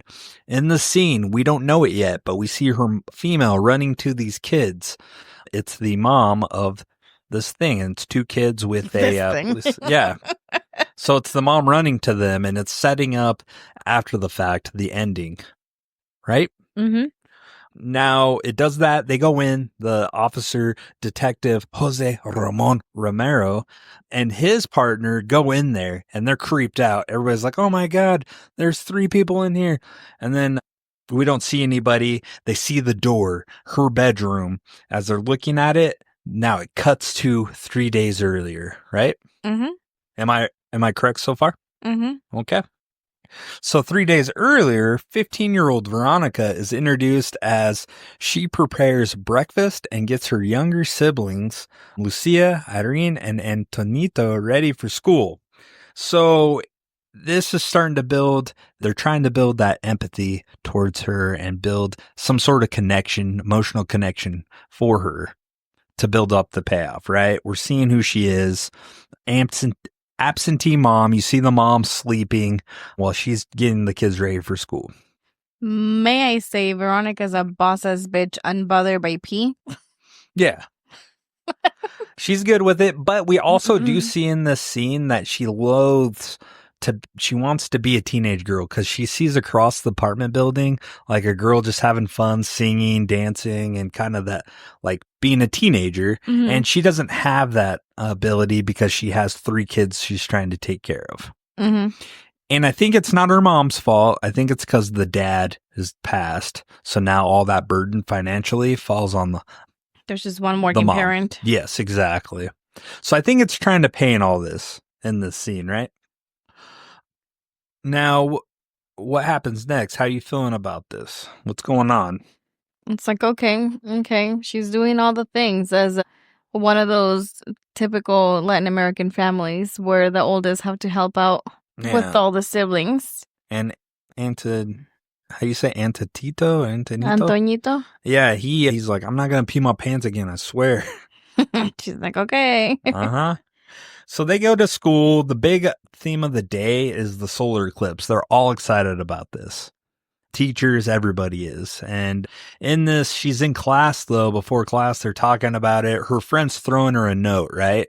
Yeah. Can you get into detail about it? They toss her a note and she points. So the plan of the school, the teacher, they go to a Catholic school. So it's all nuns teaching at the school. Right. And is that commonplace? I don't know. In Spain, do you think? I don't know. Yeah, I don't know either. So they have the nun teaching. Well, this was 1991. I don't know what it looks like now. I don't know. If anyone is listening in Spain, let us know. I'm sure they're still Reach religious. out. I don't know. Maybe this is a private school, Yeah. not a public school. I don't know how it works. I only know how to America. No, I think this might be just a private school. I gotcha. How's the mom afford a private school? If it's anything like America, that shit's fucking expensive. Income-based, bro. Oh. You pay what you can afford. Okay. Okay. I like it. You like it? Hey, I just know America's education system is collapsing. I was anyways, gonna say something, but I digress. One executive order at a time. Anyways. Okay. So yeah, the teacher's like going on and on, teaching them how this is a lunar eclipse, I believe. Okay. She's teaching them, or no, it's a solar. It's in the day. She's teaching them how it works. And so they're going to stop the class and everybody's going to go up to the roof and look at the solar eclipse. Which is kind of cool. I remember doing that as a kid when we had stuff like that. Like, look towards the sky. Yeah. Burn your eyes. All the kids are getting, so they stop the class, they get all the girls out. And Veronica and her friend stay behind. Yeah, and they're like, fuck this. We're cool. We're going to go downstairs. And they head out, and then her friend Rosa, she's like, wait, we got to wait for Diana. She's coming with us. She's like, her boyfriend died, and she wants to go, and you don't know yet what they're about to go do. Yeah. And she's like, it works better in odd numbers. So the kids go up, we see all the little kids, the younger classes go upstairs. They have, at the time, they were using like that film strips to look up at the sky. And the three girls go to this like an abandoned, it almost looks like, it makes me feel like it's a basement because they have to go use stairs to get down. Oh, it is. Yeah, it's a basement. And there's a bunch of storage junk down there that's not being used. Yeah, you can tell it's not. Everything's covered in like spider webs. And during this, we see the sister Death. She's blind. She's just staring up at the sun. Unbothered. And she's feeling it, dude. Something's brewing. And as they're setting up the seance and stuff, you see the birds going wild. Partly due probably to the solar eclipse, but also the malevolent shit they're summoning. And Sister Death can feel all this, or at least they're trying to show that, right? Yeah. So Veronica bought a brand new Ouija board and she brought it to school. Which I want a Spanish Ouija board. That thing looked fucking cool. And I like that it had like, hola. Does yours not have an hola? No, look at it. It's like just a yes or a no. Yeah. Goodbye. And a goodbye. Yeah. But how do you not forget the goodbye? It's right there. Yeah, I know. I just like it had hola. Just Sharpie it in and you'll be fine. I'm buying one, dude. I'm getting one. And so they pull it out. Veronica grabs the picture of her dad because they were supposed to bring something personal to connect and talk to that person. Mm-hmm. And then she brought a picture, right? Yeah. And then they pull out a glass. I didn't catch the boyfriend part of that. She didn't know that she was supposed to bring something personal, so she didn't have anything on her. I didn't catch that was why she was there. I just got that Rosa had a new friend. She's been talking to her. Her boyfriend died in a motorcycle accident a few months ago. They must have just touched on it because I didn't get like. Well, it's because you were listening to it in Spanish. Ha ha ha ha! I also watched this one time. I did not see that conversation. Yeah, I just knew she was coming. When they're in the hallway, and she's like, why did you invite her? Because Veronica's not friends with Diana. They don't really talk. So what I got out of it was, she's cool. She's just coming along. Third wheel. 3's better than 2. No, all of that happens. But also, she wants to talk to her boyfriend who just died. I didn't see that part. Yeah. And then they go down. Wow, I only know one language, okay? Jeez, you're laughing at me. That's cruel. Because you only watched it one time. Oh my God. And you told everyone you listened to it in Spanish. I know, the second time. That's why you missed the details. I was participating. Anyway. So stupid. Guys, this is what happens when we pick foreign films. Foreign to Richard. I love you. So then they get down there. Fucking. Oh my Veronica. God. You act like I didn't do my work on this. What the hell, man? You research. You brought your part. I appreciate it. So when they get down there and Veronica pulls out the picture, there's another conversation that happens. And Diana's like, what are you going to do with that? She's like, So had she that's brought, not personal. had the other friend brought something of her boyfriend's, do you think that stank would have stuck on her? Stink. I don't know. I think she would end up being in this situation too, which would have been more compelling if they added that. So the French is like, what is that for? And Rosa said, and Veronica said something personal. And she's like, I didn't know we were supposed to bring something personal. She said, I didn't bring anything of Manolo's. Mhm. And she's like, how is a picture personal? And Rosa steps in and she's like, it's personal to the person. Like, it doesn't have to be like an object, but it can be it evokes a photo, some sort of emotion out of this person. Yeah. So there was a couple conversations where they mentioned the boyfriend. It's okay. So then they grab a glass, like a drinking glass, and that's what they use on the Ouija board. And they flip it upside down. They put their index finger, close their eyes.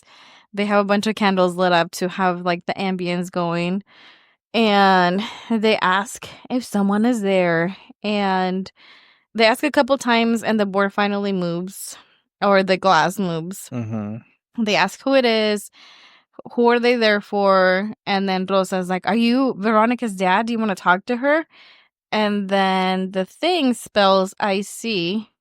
And then it starts moving super fast around in circles on the board, and at the same time that the eclipse is like on full mode. It's like intertwined. It's acting as if the seance wouldn't have worked without the solar eclipse. It was like kind of a 1 in a million shot, and it was dumb luck on their part. Well, the other thing that the teacher said was, the eclipses in the past have been used for ritual sacrifices by other cultures. Which spawned the idea for them to do this. And then she was showing pictures from other cultures, and one of the pictures is like this demons reaching into like bodies of people and pulling out souls and doing that kind of shit. So while they're doing their seance, the eclipse is happening and shit's happening. Then the glass gets super hot and the girls let go. They're like, oh my God, but Veronica stays on the glass and it's not affecting her. And it looks like she has her eyes closed this entire time. Yeah. Until finally the glass explodes from how hot it is. Yeah, it explodes, but her finger stays. She doesn't flinch. She's move. She's not moving at all. And then all of a sudden, to complete this ritual, blood's dripping onto the sun on the Ouija board, and it fills up, pretty much sealing her fate. Yeah, and then the candles, like, shit just turns into chaos. The candles fall, they start a fire. Yeah, and then all of a sudden, the Ouija board cracks, but then Veronica opens up her mouth, like, unlocks her jaw, and she's That's what I said, like a snake. Like screaming really loud, and then the girls are scared, and her friend Rosa's like, whoa, Veronica. And then all of a sudden Veronica falls down, right? And she starts having like a seizure. She was convulsing first, and all the lights went out, and they found a flashlight. Yeah. When they turned the flashlight on, she sits up, and that's when she opens up her mouth. And huge. And then she starts muttering stuff, and then her friend gets really close, and you don't hear what she says. Later, we're going to find out what she says, but then her friend leans to her and hears what the demon has to say. Yeah, and Veronica, next thing you know, she wakes up in the nurse's office, and the nurse is very direct. She's like, drugs, pills, weed, blah, blah, blah, blah, blah. And she's like, no, nothing. Yeah. And one of the things... Oh, because they caught him down there. Well, they brought her up because she's out. Oh, yeah. She got fucked up and they're scared. Yeah. And they're asking her all these questions. And one of the things that comes up is, when's your last period? And she's never had her period. And the nurse is like, how old are you? She goes, 15. She's like, and you've never had your period? And she's like, no. Like, it's not unusual. It's generics depending on the moms, the females in the family. Yeah. But so she begins to experience unsettling like phenomena. Her backpack containing the broken Ouija board repeatedly falls, which we're going to see, right? Like it's already starting. Yeah, but then she goes downstairs to meet her siblings, and then they notice that she has a band-aid on her finger. Yes, yeah. And she's like, oh, I tripped. She lies to them, but she's like, but don't tell mom. Yeah. And then they head on home, and on their way out of leaving school, they spot Sister Death. And one of the kids, she's like, oh, look, Sister Death's looking straight at you. And it looks like she is looking down in their direction, but there's no interaction between the two. No interaction, and it does give off that vibe like she sees her even though she's blind. And then on their way home, they stop by their mom's work. So we learned that their mom works at a restaurant 24/7.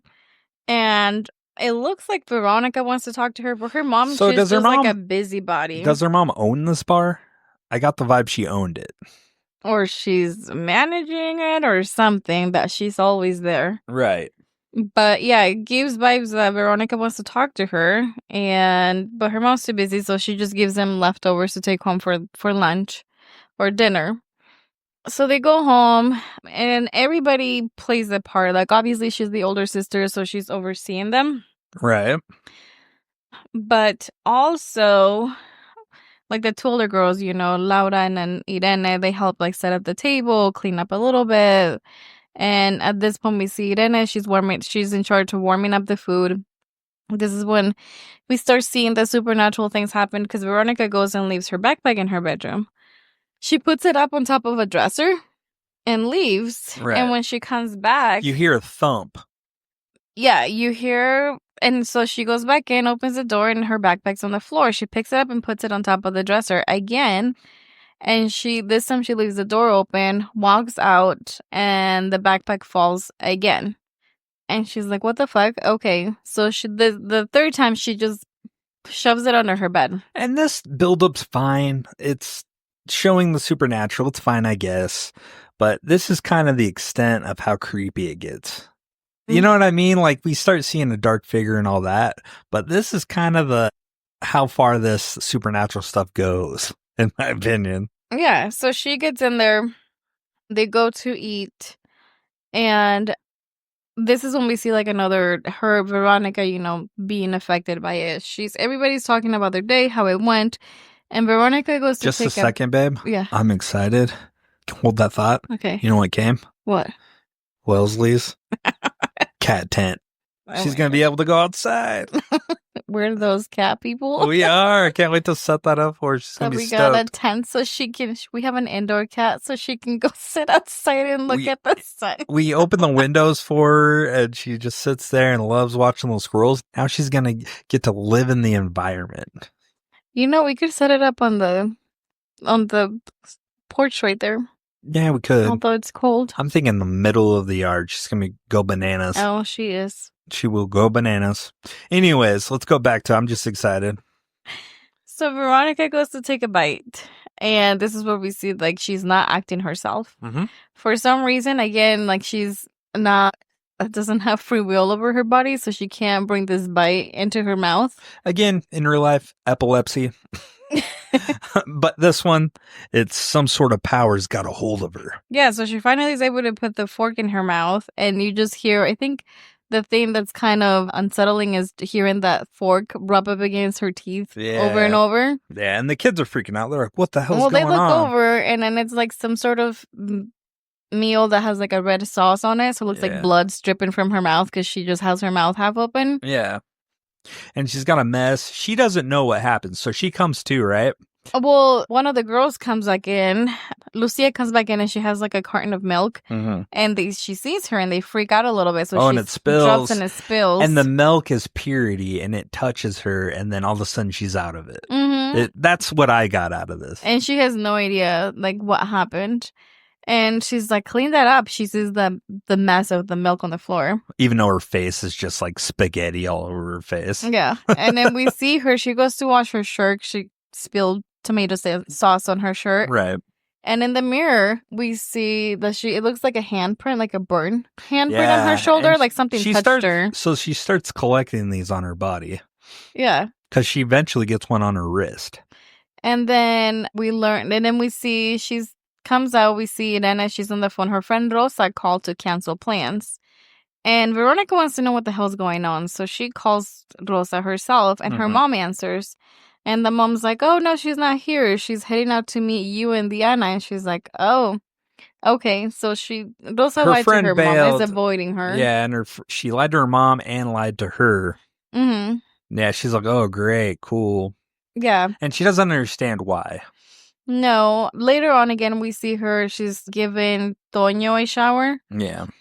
The girls keep playing with this like old school looking walkie-talkies. Yeah, they like talking to each other on it. Mm-hmm. One thing that I saw about these girls, they have a huge imagination. I love that for them. No technology. They were just like fully enjoying like each like I know. setting. They had a new game that they were playing. We sound old, but dude, I remember being a kid having to Those rely on my games. imagination, not rely on technology. Yeah, it was cute. They were just playing different games every time. Yeah. They would bicker with each other, but then they would go back to finding something else to play Dude, about. we always had stories. We always created stories. Like either we were like cops, detectives, because we had our little cap guns, or we were Power Rangers or turtles. You know what I mean? We just had an imagination. We'd go do stuff, build forts and stuff was our thing growing up. Yeah. So we see, Veronica's giving Toño a shower, and he's trying to sing a song, but he doesn't remember the lyrics. And at one point, I think It's a commercial, isn't it? Because then it goes on the TV too. Veronica's tired and I think it was a music video.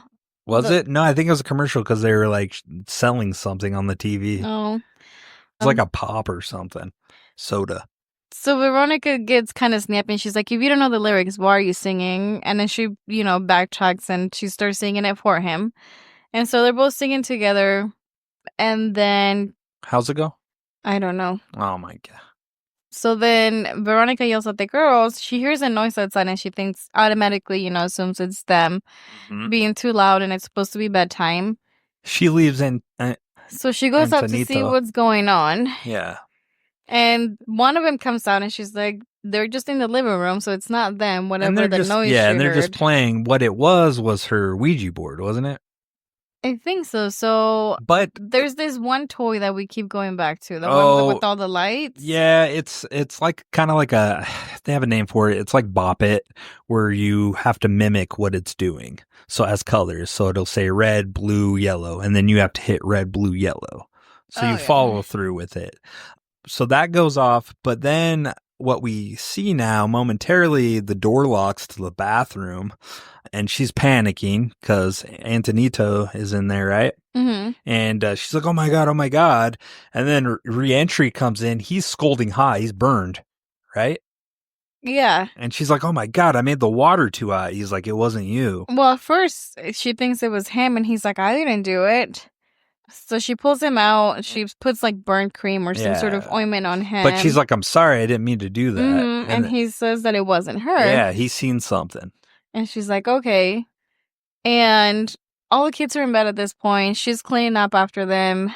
And then she's zoning off, looking at a glass and remembering her whole Ouija board fiasco when the TV turns on. And it's the song. And it's that song that they were singing earlier. And she goes and picks up to go turn off the TV and see what the hell's going on. So when she bends down at one point to turn it off, in the TV we see the reflection of a figure. Yeah, body, a shadowy body. Mm-hmm. Which, it's okay. That's okay. It's okay. It scared you. You're like, oh my God.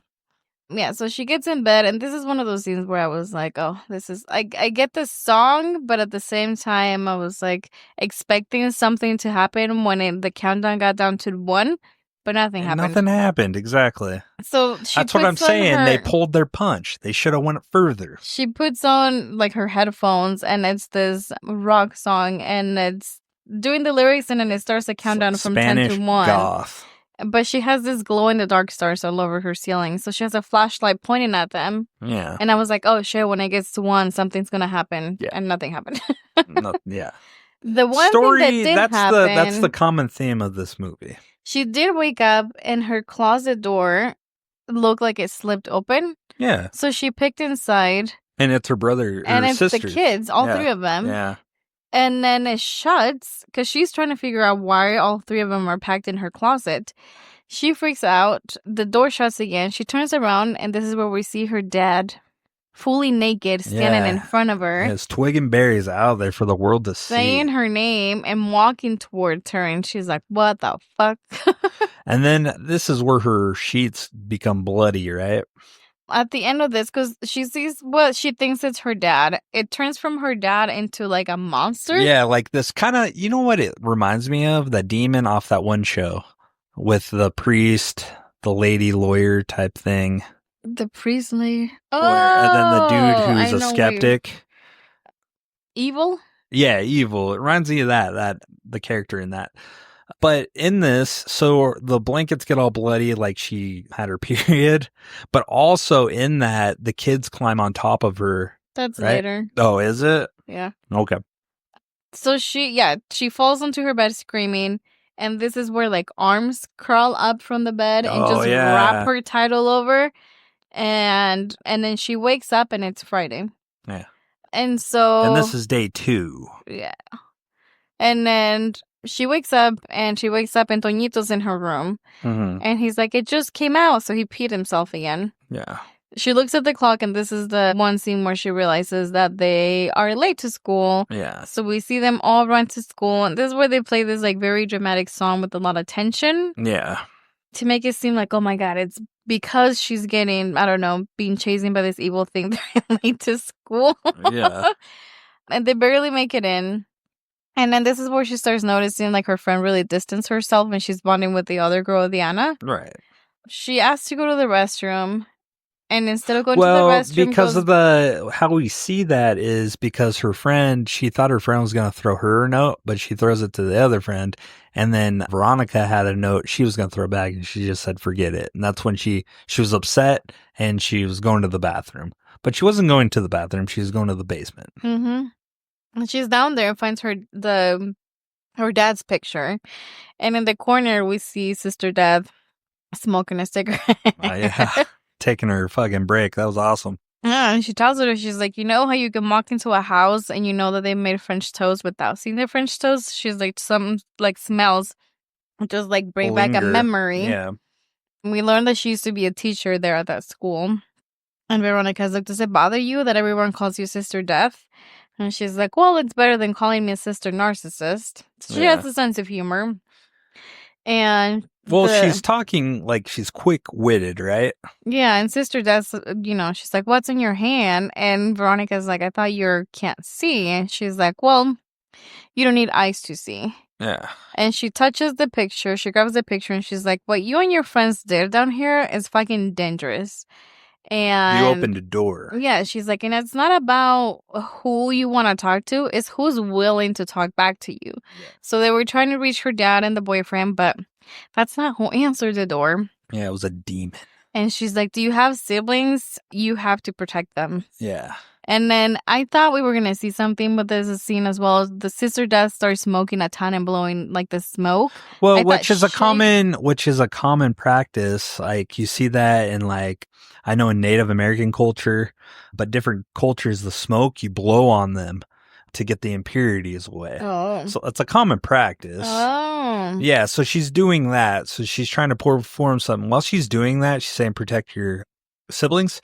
And this is all, Veronica's freaked out. But then another teacher or nun comes down. Oh, not yet. Before that, another thing that she tells her is don't move. And she's like, I'm not moving. She's like, don't move. She's like, you're not alone. She's like, when you call to the other side, someone answer and now they walk with you. So don't move. Yeah. And so, that freaks Veronica even out. And she walks up to Veronica and starts doing like a prayer whispering. And Veronica gets really weirded out and she leaves. Well, what happens is another nun comes down. Next time. There's another scene where they're under. Oh. With the nun. Gotcha.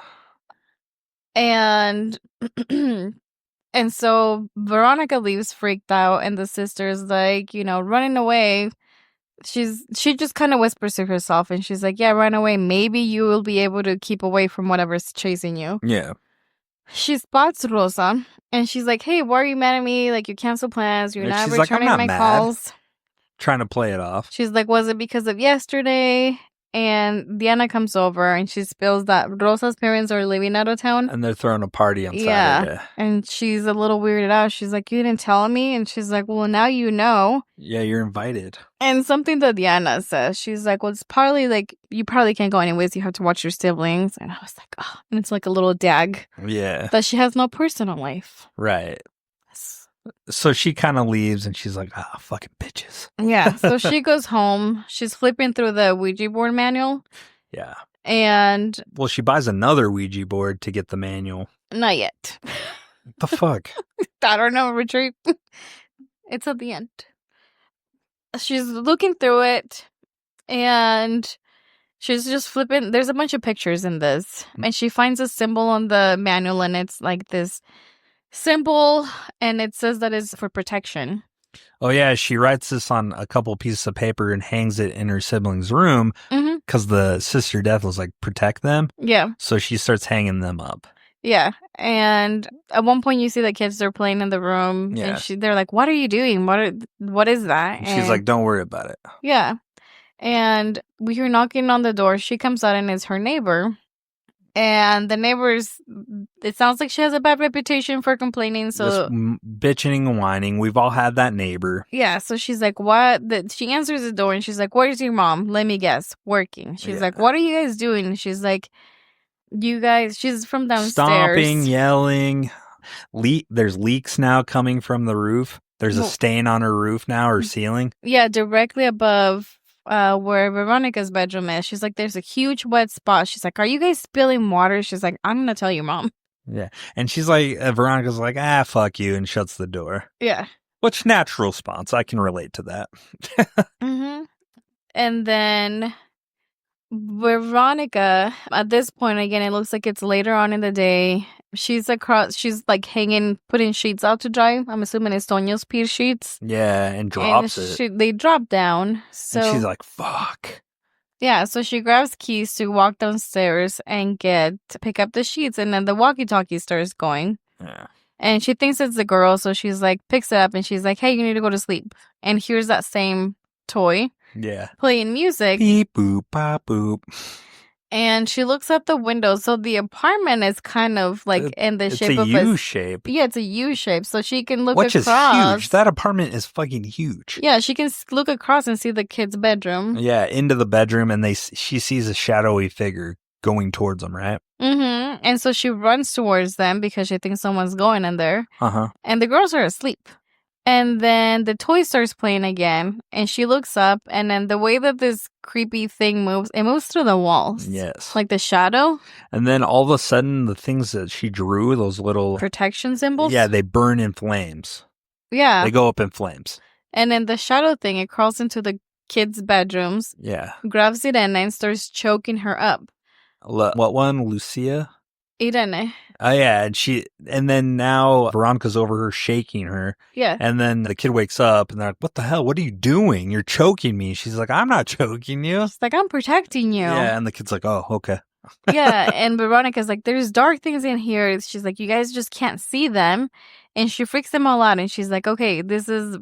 And then she drags them out. She's like, bring your mattresses. We're all going to sleep in the living room together. Similar to the experience you had. Yeah. So she goes and gets Tonio. And we see them. They have all these mattresses and blankets laying on the living room.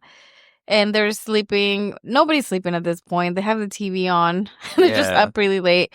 And Irene whispers to Veronica. She's like, why were you choking me? And again, she's like, I'm not. I was protecting you. I'm not going to let anything bad happen to you. And then they hear the door thudding, right? Yeah. And so Veronica gets up. She has a cross? Not yet. So first she goes on to investigate on her own and sees that monster thing. Yeah. So it's lining up because they're both walking backwards towards the front door. At this point, the kids are seeing this too. Or we think they are. Yeah, but they're freaking out. They're obviously going off the reaction of Veronica. Yeah, so Veronica's walking towards the front door, so is the figure. And as she's getting towards the front, there's it looks like a broken door handle that she grabs and flips upside down, and it looks like a cross. Yeah. And she's holding it up in front of her, waiting for this thing to open the door. And it does, but it's her mom. Yeah, and her mom's like, what the fuck are you doing? Why are all your mattresses out here? Like a natural response of a parent, coming home, dude, you fucking bastards, man, clean this up. Yeah, and the kids are freaked out. They're like, someone broke in, Veronica saw it. And the mom's freaking out. She's like, I'm going to call the police. And they're like, no, Veronica says it's a ghost. And she's like, really, Veronica, you're fucking scaring him? Yeah. She's like, are you guys watching scary movies? And one of them's like, maybe. And she's like, everybody needs to get to, go to bed in your own bedrooms, clean this up. And Veronica is in fucking trouble. Right. So she goes in to talk to her finally. And she's like, dude, you can't tell them stories. They're little kids. They have It gets wild in their head. imaginations. And she's like, they're already struggling. And this is when Veronica calls out her mom. And she's like, how would you know? You're never there. You're never here, Mom. Yeah. I was like, oh, shit. Damn. Dropping those truth bombs. Yeah. And then she tells her mom, she's like, well, who's trying to hurt you guys? And she's like, well, Veronica starts going like 100 miles an hour and mentions the Ouija board. And her mom flips out. She's like, are you fucking kidding me? A Ouija board? You don't fucking play with those things. And she's like, we'll talk about it tomorrow. And again, Veronica puts on her headset, listens to the same song, and passes out. She wakes up the next day, and she wakes up to the girls jumping on top of her, remember, on her bed? Yeah. And they're like, Veronica, wake And up, this we're was hungry. truly probably my favorite scene of the movie. Yeah, they're telling her that they're hungry to get up, and she's like, I'm tired, leave me alone. And so they fucking reach down and start biting her flesh. And they're ripping her fleshes off her legs and arms, which is awesome. This looks good. They should have did more of this in this movie. And the two sisters are there, and then Antonio comes in and he starts biting her ankle and ripping the meat off of that. And then choking her. Yeah, runs up and tiny chokes. Little hands. Yeah, and she can't break them loose. I know, and she's yelling for her mom. And finally, she does see her mom, like her face hovering above her. Yeah. But it starts like fading out, and it's telling her over and over, like, you need to grow up, you need to grow up. Right. And then the mom does this little thing where she spreads her hand open, and then when she closes it, we see like all that splash of blood around her lady bits. Yeah. Just like soaking the mattress a ton.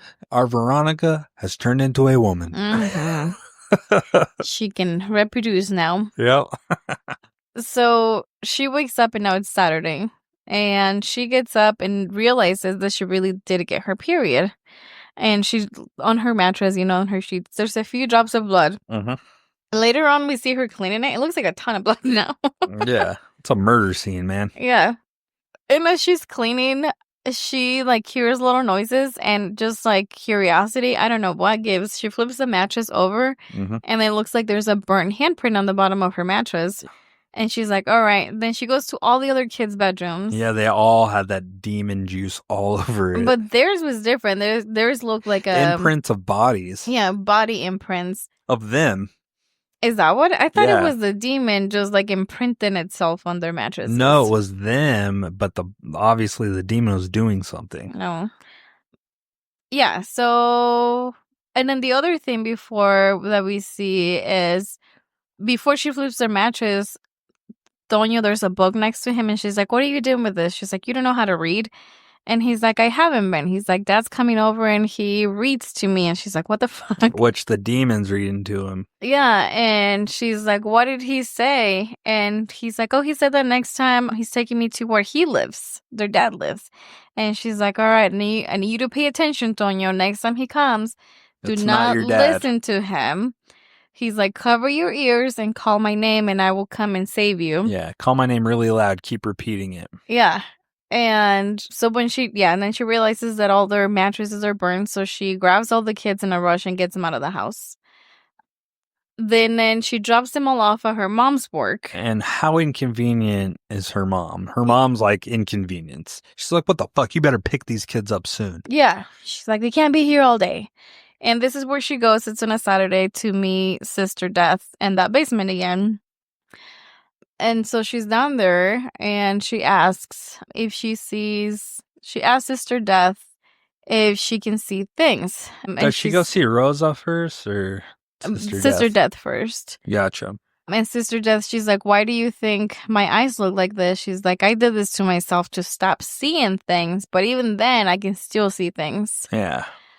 And she's like, Sister Death is telling you, what you guys did again with the whole seance thing. You guys forgot to close the door. Yeah, you didn't say goodbye. Yeah, she's like, you did it wrong. So you need to make things right. And this is where the other nun comes down. Well, the other nun comes down, and the interesting part is now she's like, what are you doing down here? Asking like she can't handle herself. But she can't, because at this point now Sister Death is now kind of like senile and old and fragile. Like she doesn't like she was talking normal to Veronica and she's coherent and sharp, but in reality, she really wasn't. She was like an older lady, obviously up in age and vulnerable and not all there. And that was the trippy part. And Veronica's like, what the fuck? This is weird. And and then she smiles at her or something, right? When she's going up the stairs. The other sister helps her up the stairs.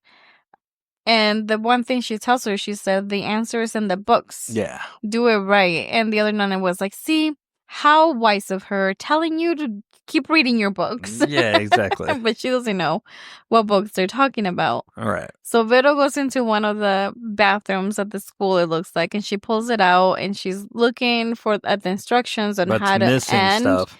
And the ending is burnt off, so she can't see it. So this is where we see her go and buy a new Ouija board.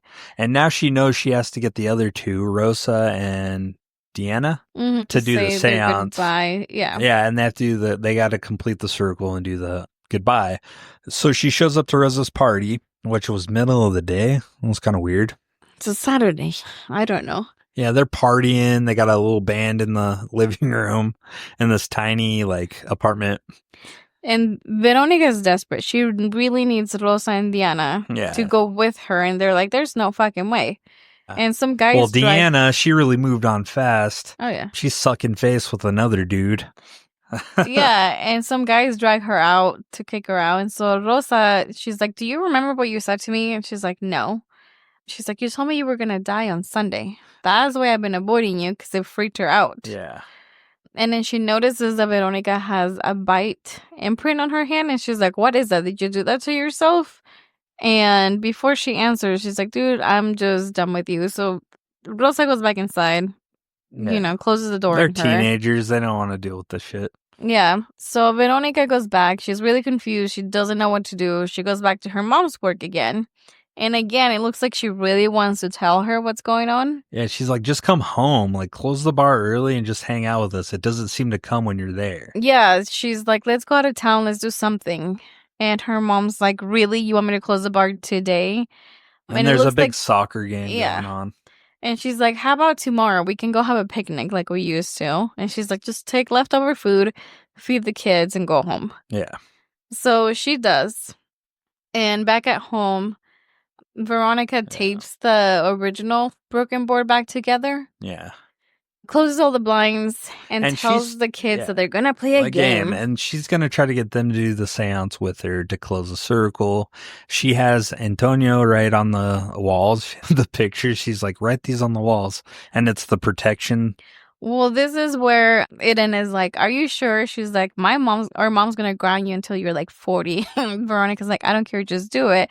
So the first time I missed this, so she has Tonio, right? Yeah. Draw these symbols. He picks one that's like the opposite to get the demon around. He flips the fucking pictures, goes to a different shape, and he draws it. And then you can see on the side, it's an invocation symbol. The other one that he did by the front door. Yeah. So there's all this protection and an invocation symbols all in the apartment. Right. And then the kids, Irene and Lucia, they light candles all over. Yep. And then they all sit down and Antonio's in the back and they've got their fingers on that, right? Trying to summon it and say goodbye. Yeah. So she tells the girls to close her eyes and they start asking, Veronica starts asking if there's someone there. And Eden is like, what do you mean? Like, who are you fucking talking to? And then we see the front door open. Yeah. And the kids are like, oh, shit. And then the board moves to yes. And they go hide. And then she tells the kids, she's like, okay, you need to say goodbye. You need to tell to tell this thing to leave and that this is not your house. So they start saying it. And at the end, the instructions say they have to do a mantra, and they don't know what a mantra is or a self-song, so they start singing the commercial song over and over. So they're all singing it, and the camera, you can tell it starts spinning around, just watching them do their little song, trying to shut the doors on this thing. And at this point, Antonio stands by a doorway, and then he gets launched, like grabbed and taken away during all this. Before this happens, the toy starts going again. The door shuts and it opens again on its own. All the candles go out. The board rips again. And then we see the glass that they're using to play do this freaky thing where it falls over and then it rolls out into the hallway outside of the apartment. And so Veronica goes and follows and tells the kids to stay in the living room. And the glass stops at a door that's closed, and then it opens eventually, and then it just keeps going, and it leads Veronica into her bedroom. Right.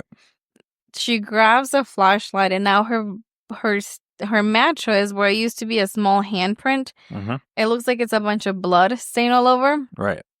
When she goes to touch it, like an arm reaches out and interlocks fingers with her.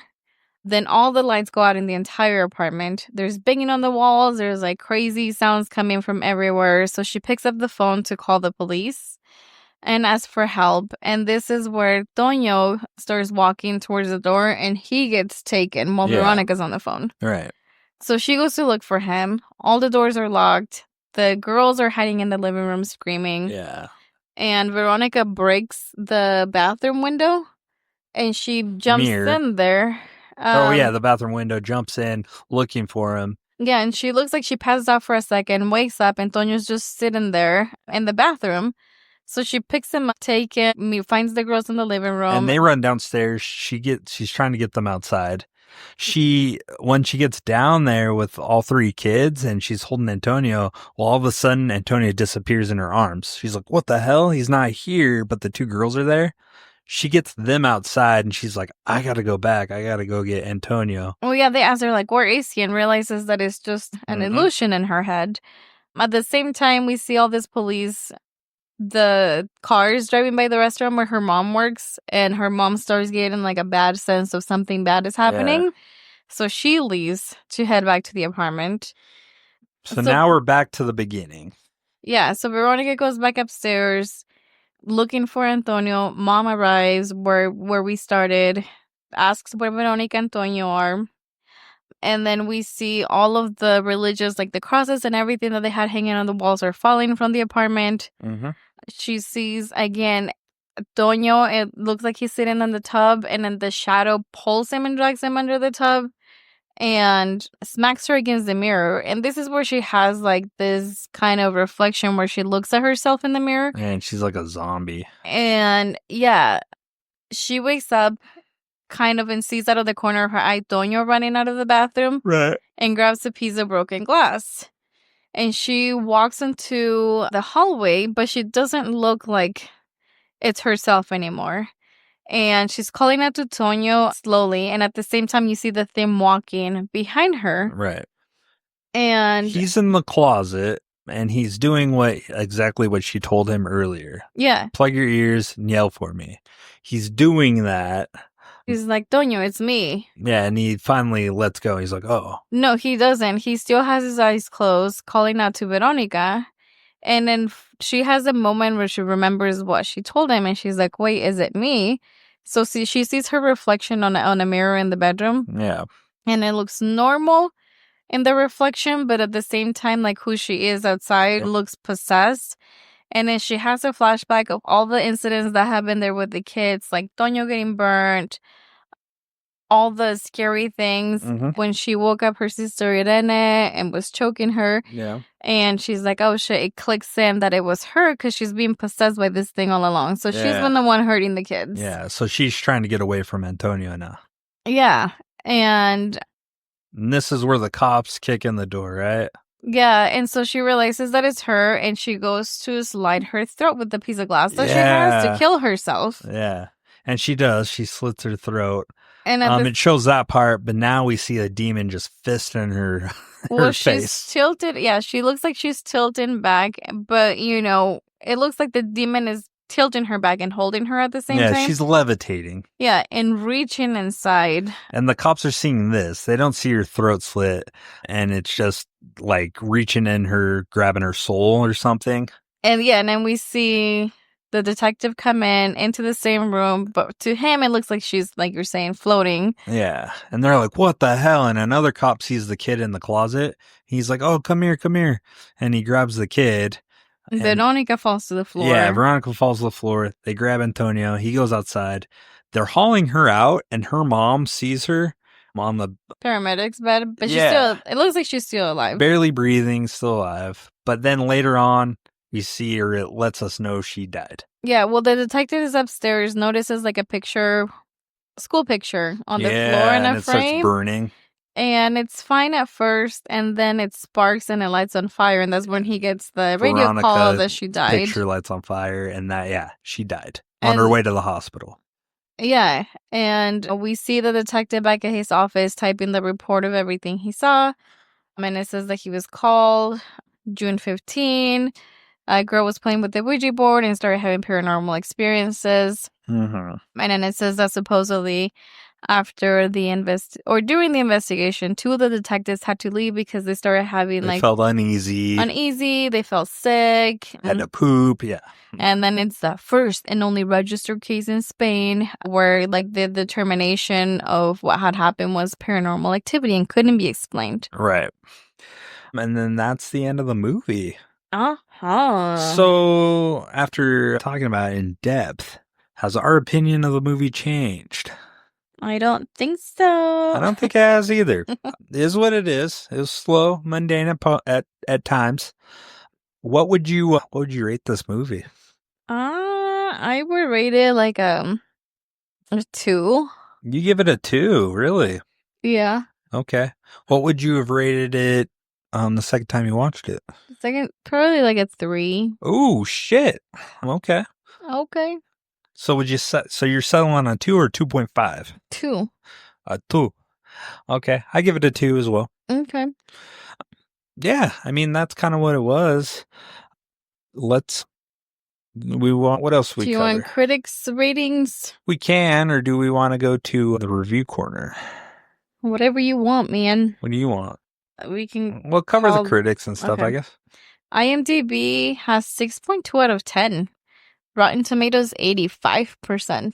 Holy shit. And Google users 75%. So this movie is liked. It's just us. It's just us. Oh We're my the God. problem. We're desensitized.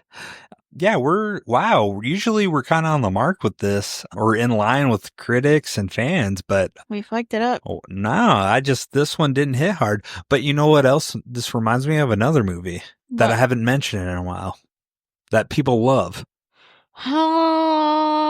You know, that sexually transmitted demon. Oh, It follows. That people like. Yeah, this is one I think Veronica falls in the same line. Same vein for us, at least. That's crazy. Mm-hmm. Cool. Cool beans. Okay, well, all right. Let's take a quick break, and then we'll be back with Vienna's Review Corner. We'll be right back.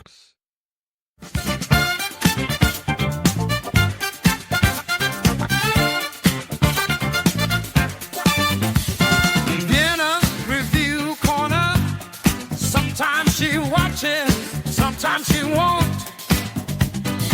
Sometimes she's hype, but most times she's mad. Take it away, Vienna.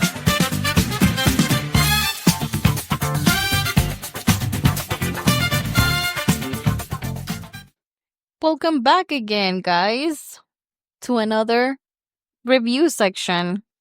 Richard just farted. Sing the song. Vienna's Review Corner. How are you today? Sometimes she watches. Sometimes she don't. How much did you watch this time? I was watching it upstairs before this. I got to like halfway. But you have seen this before. Yeah. So you're a qualified viewer.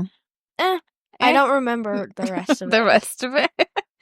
How did you feel about the most recent half that you watched? Pretty good. People were saying it wasn't scary, but it did get me a little. It did get you? It's, well, not like it got me. It's more like the pressure of like, is it going to get her? Is it not? You know? Oh, okay. So in a way, it's like, yeah, it's kind of scary. I see. Mm-hmm. So the consensus was people don't feel like it's that scary either?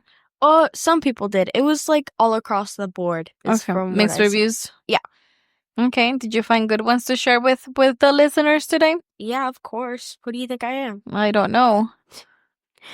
Someone gave it 4.5 stars and said, I see plenty of reviews of this movie bashing its scariness. Funnily enough, considering the type of movie it is, it's not a wash with the lame jump scares that are apparently the measurement for scares these days. Also, the scariness of a horror film is not a valid criticism. The genre is not called a scary film. The role of the genre is to horrify in multiple different ways, and if it scares you well, that's great because they can do that as well. The Thing doesn't scare me, but it's a great horror film. I don't know where the hell that mentality came from, but I blame it on Paranormal Activity. They're blaming him for the fucking reviews. Yeah. Someone gave it 3 stars and said, Veronica is a very standard horror film that is mainly effective in its scares through the use of score. The main actress is very good and it works. The epilogue is interesting, no complaints. And then they wrote, vegan alert, milk spilled all over the floor. Why is that a vegan alert? I don't know, because they're vegan. Oh. Someone else gave it 3 stars and said, I think the idea that it's based on true events is practically the only thing that makes it scary. Gotta love the nun scenes, though. Those were pretty effective. She's a creepy lady. I know. Someone gave it 1 star and said, my reflection in the mirror in the morning is scarier than this movie. Yeah. Someone gave it 3 stars and said, maybe we should stop using Ouija boards as a tool for setting up family reunions. We should. They need to come up with a new alternative. I know. Like a phone call? No, I'm kidding. There's a few movies. I think I watched one of them where their phones got, demonized or some shit. Mm. They turn evil. Technology evil coming to get you and kill you. Wah, wah, wah. Huh? It's a trope being. Oh. Okay. That's a trope, Richard said. Someone Overplayed. gave it 2.5 stars and said, just a typical week in an older sister's life. Is that true? Taking care of the younger siblings? Yeah, I had to take your fucking uncle to my birthday parties with me. What? Yeah, to my friends' Dang. gatherings.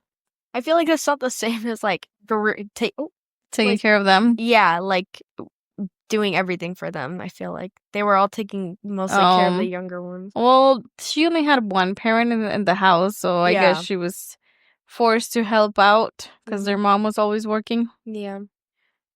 Someone said, expertly filmed with some spectacularly spooky atmospheric cinematography. The synth scores and distressed color palettes perfectly complement the mix of classic possession horror with an off-kilter stylized contemporary vibe. Okay. Mm-hmm. What else? Someone gave it 4 stars and said, it's the usual Ouija board story, but it's the manner in which it's told that impressed me. This movie succeeds in creating the necessary creepy vibe quite well. It also creates a sense of realism, and the young actors are all very good. You really feel for what they're going through. No. I don't know about for me, it didn't feel scary. So I didn't see a lot of what they're saying setting up the scary element. Maybe if it's your first time watching it, I can understand that. Or maybe if they're not desensitized. Because I remember the first time watching it, it got me. All the jump But scares. it was more scary. Yeah, but I was younger too. Yeah. Okay. Someone gave it 4 stars and said, this movie has all the qualities that make a solid horror movie. Great plot, charismatic actors, likable characters, solid family bond, and professional directing. All right. And then the last one, they gave it 2.5 stars and said, this has got to be the most generic, mediocre horror film I've ever seen. Okay. Richard's Good. nodding his head, yeah. You agree? Oh, how did she said that she... How did you feel about it? Tell Richard. No, she said that there's some scenes that did get her. Not jump scare, just the pressure The of tension. That. Yeah. Okay. You reading it? No. I didn't watch it all the way through. But from what you remember the first time watching it... I don't remember any of it. You don't remember? Okay. Well, the first half that you saw, what were you rated between 1 and 5? I don't know, 3. Okay. All right. Sounds peachy. Any other reviews? No. That's it? Mm-hmm. Cool. Thank you, Viana. Mm-hmm. All right. I like it. What's up? What's up? I love it. Reviews, always appreciated. Much love. Much love. I love it. Less mediocre. We're good. I'm kidding. We love you. We love you. All right. What is our next episode? It's This is a listener pick. You guys sent us this in mass response, and we listened. Deadstream. Yeah, hopefully it's a good one. You guys steered us wrong the last couple of times. But this one, Deadstream, we watched the trailer. It looked appealing. Never seen it funny. before. It is a Shudder original. Is it? I think so. Oh. So Deadstream, pretty excited to watch it, man. We're going to watch it tonight, maybe, if we have time. Maybe. We're going to dinner at your brother's. That's going to be exciting. If we hurry up in time, it is 4:20. Oh, shit. So if we have enough time tonight, we can watch it. But yeah, do we have anything else to add to this? That's it. All right. Well, I guess we'll cut it short. And until next time, hope you guys enjoy this episode. And whoa, real quick, at the end of this month, we're approaching it fast, hitting our 1-year birthday for this show. Mm-hmm. Are you excited? What are we doing? Are we doing anything epic? Giveaway, maybe? Giveaway, maybe? We did spend $2,000 on a hot water tank, so. A t-shirt? A movie? Ooh, a t-shirt and a movie? That'd be pretty fun. A Funko Pop? Stickers? There's always stickers. Oh my God. Okay, well, maybe be on the lookout for that. We'll come up with something fun. Maybe one of those beat up Cybertrucks. I don't know. Nobody wants that. From your favorite Are they? Thrumpus. Are they good on gas? I don't know, man. I don't give shit. I don't give a They're shit. ugly as fuck. But anyways, I digress. All right, till next time.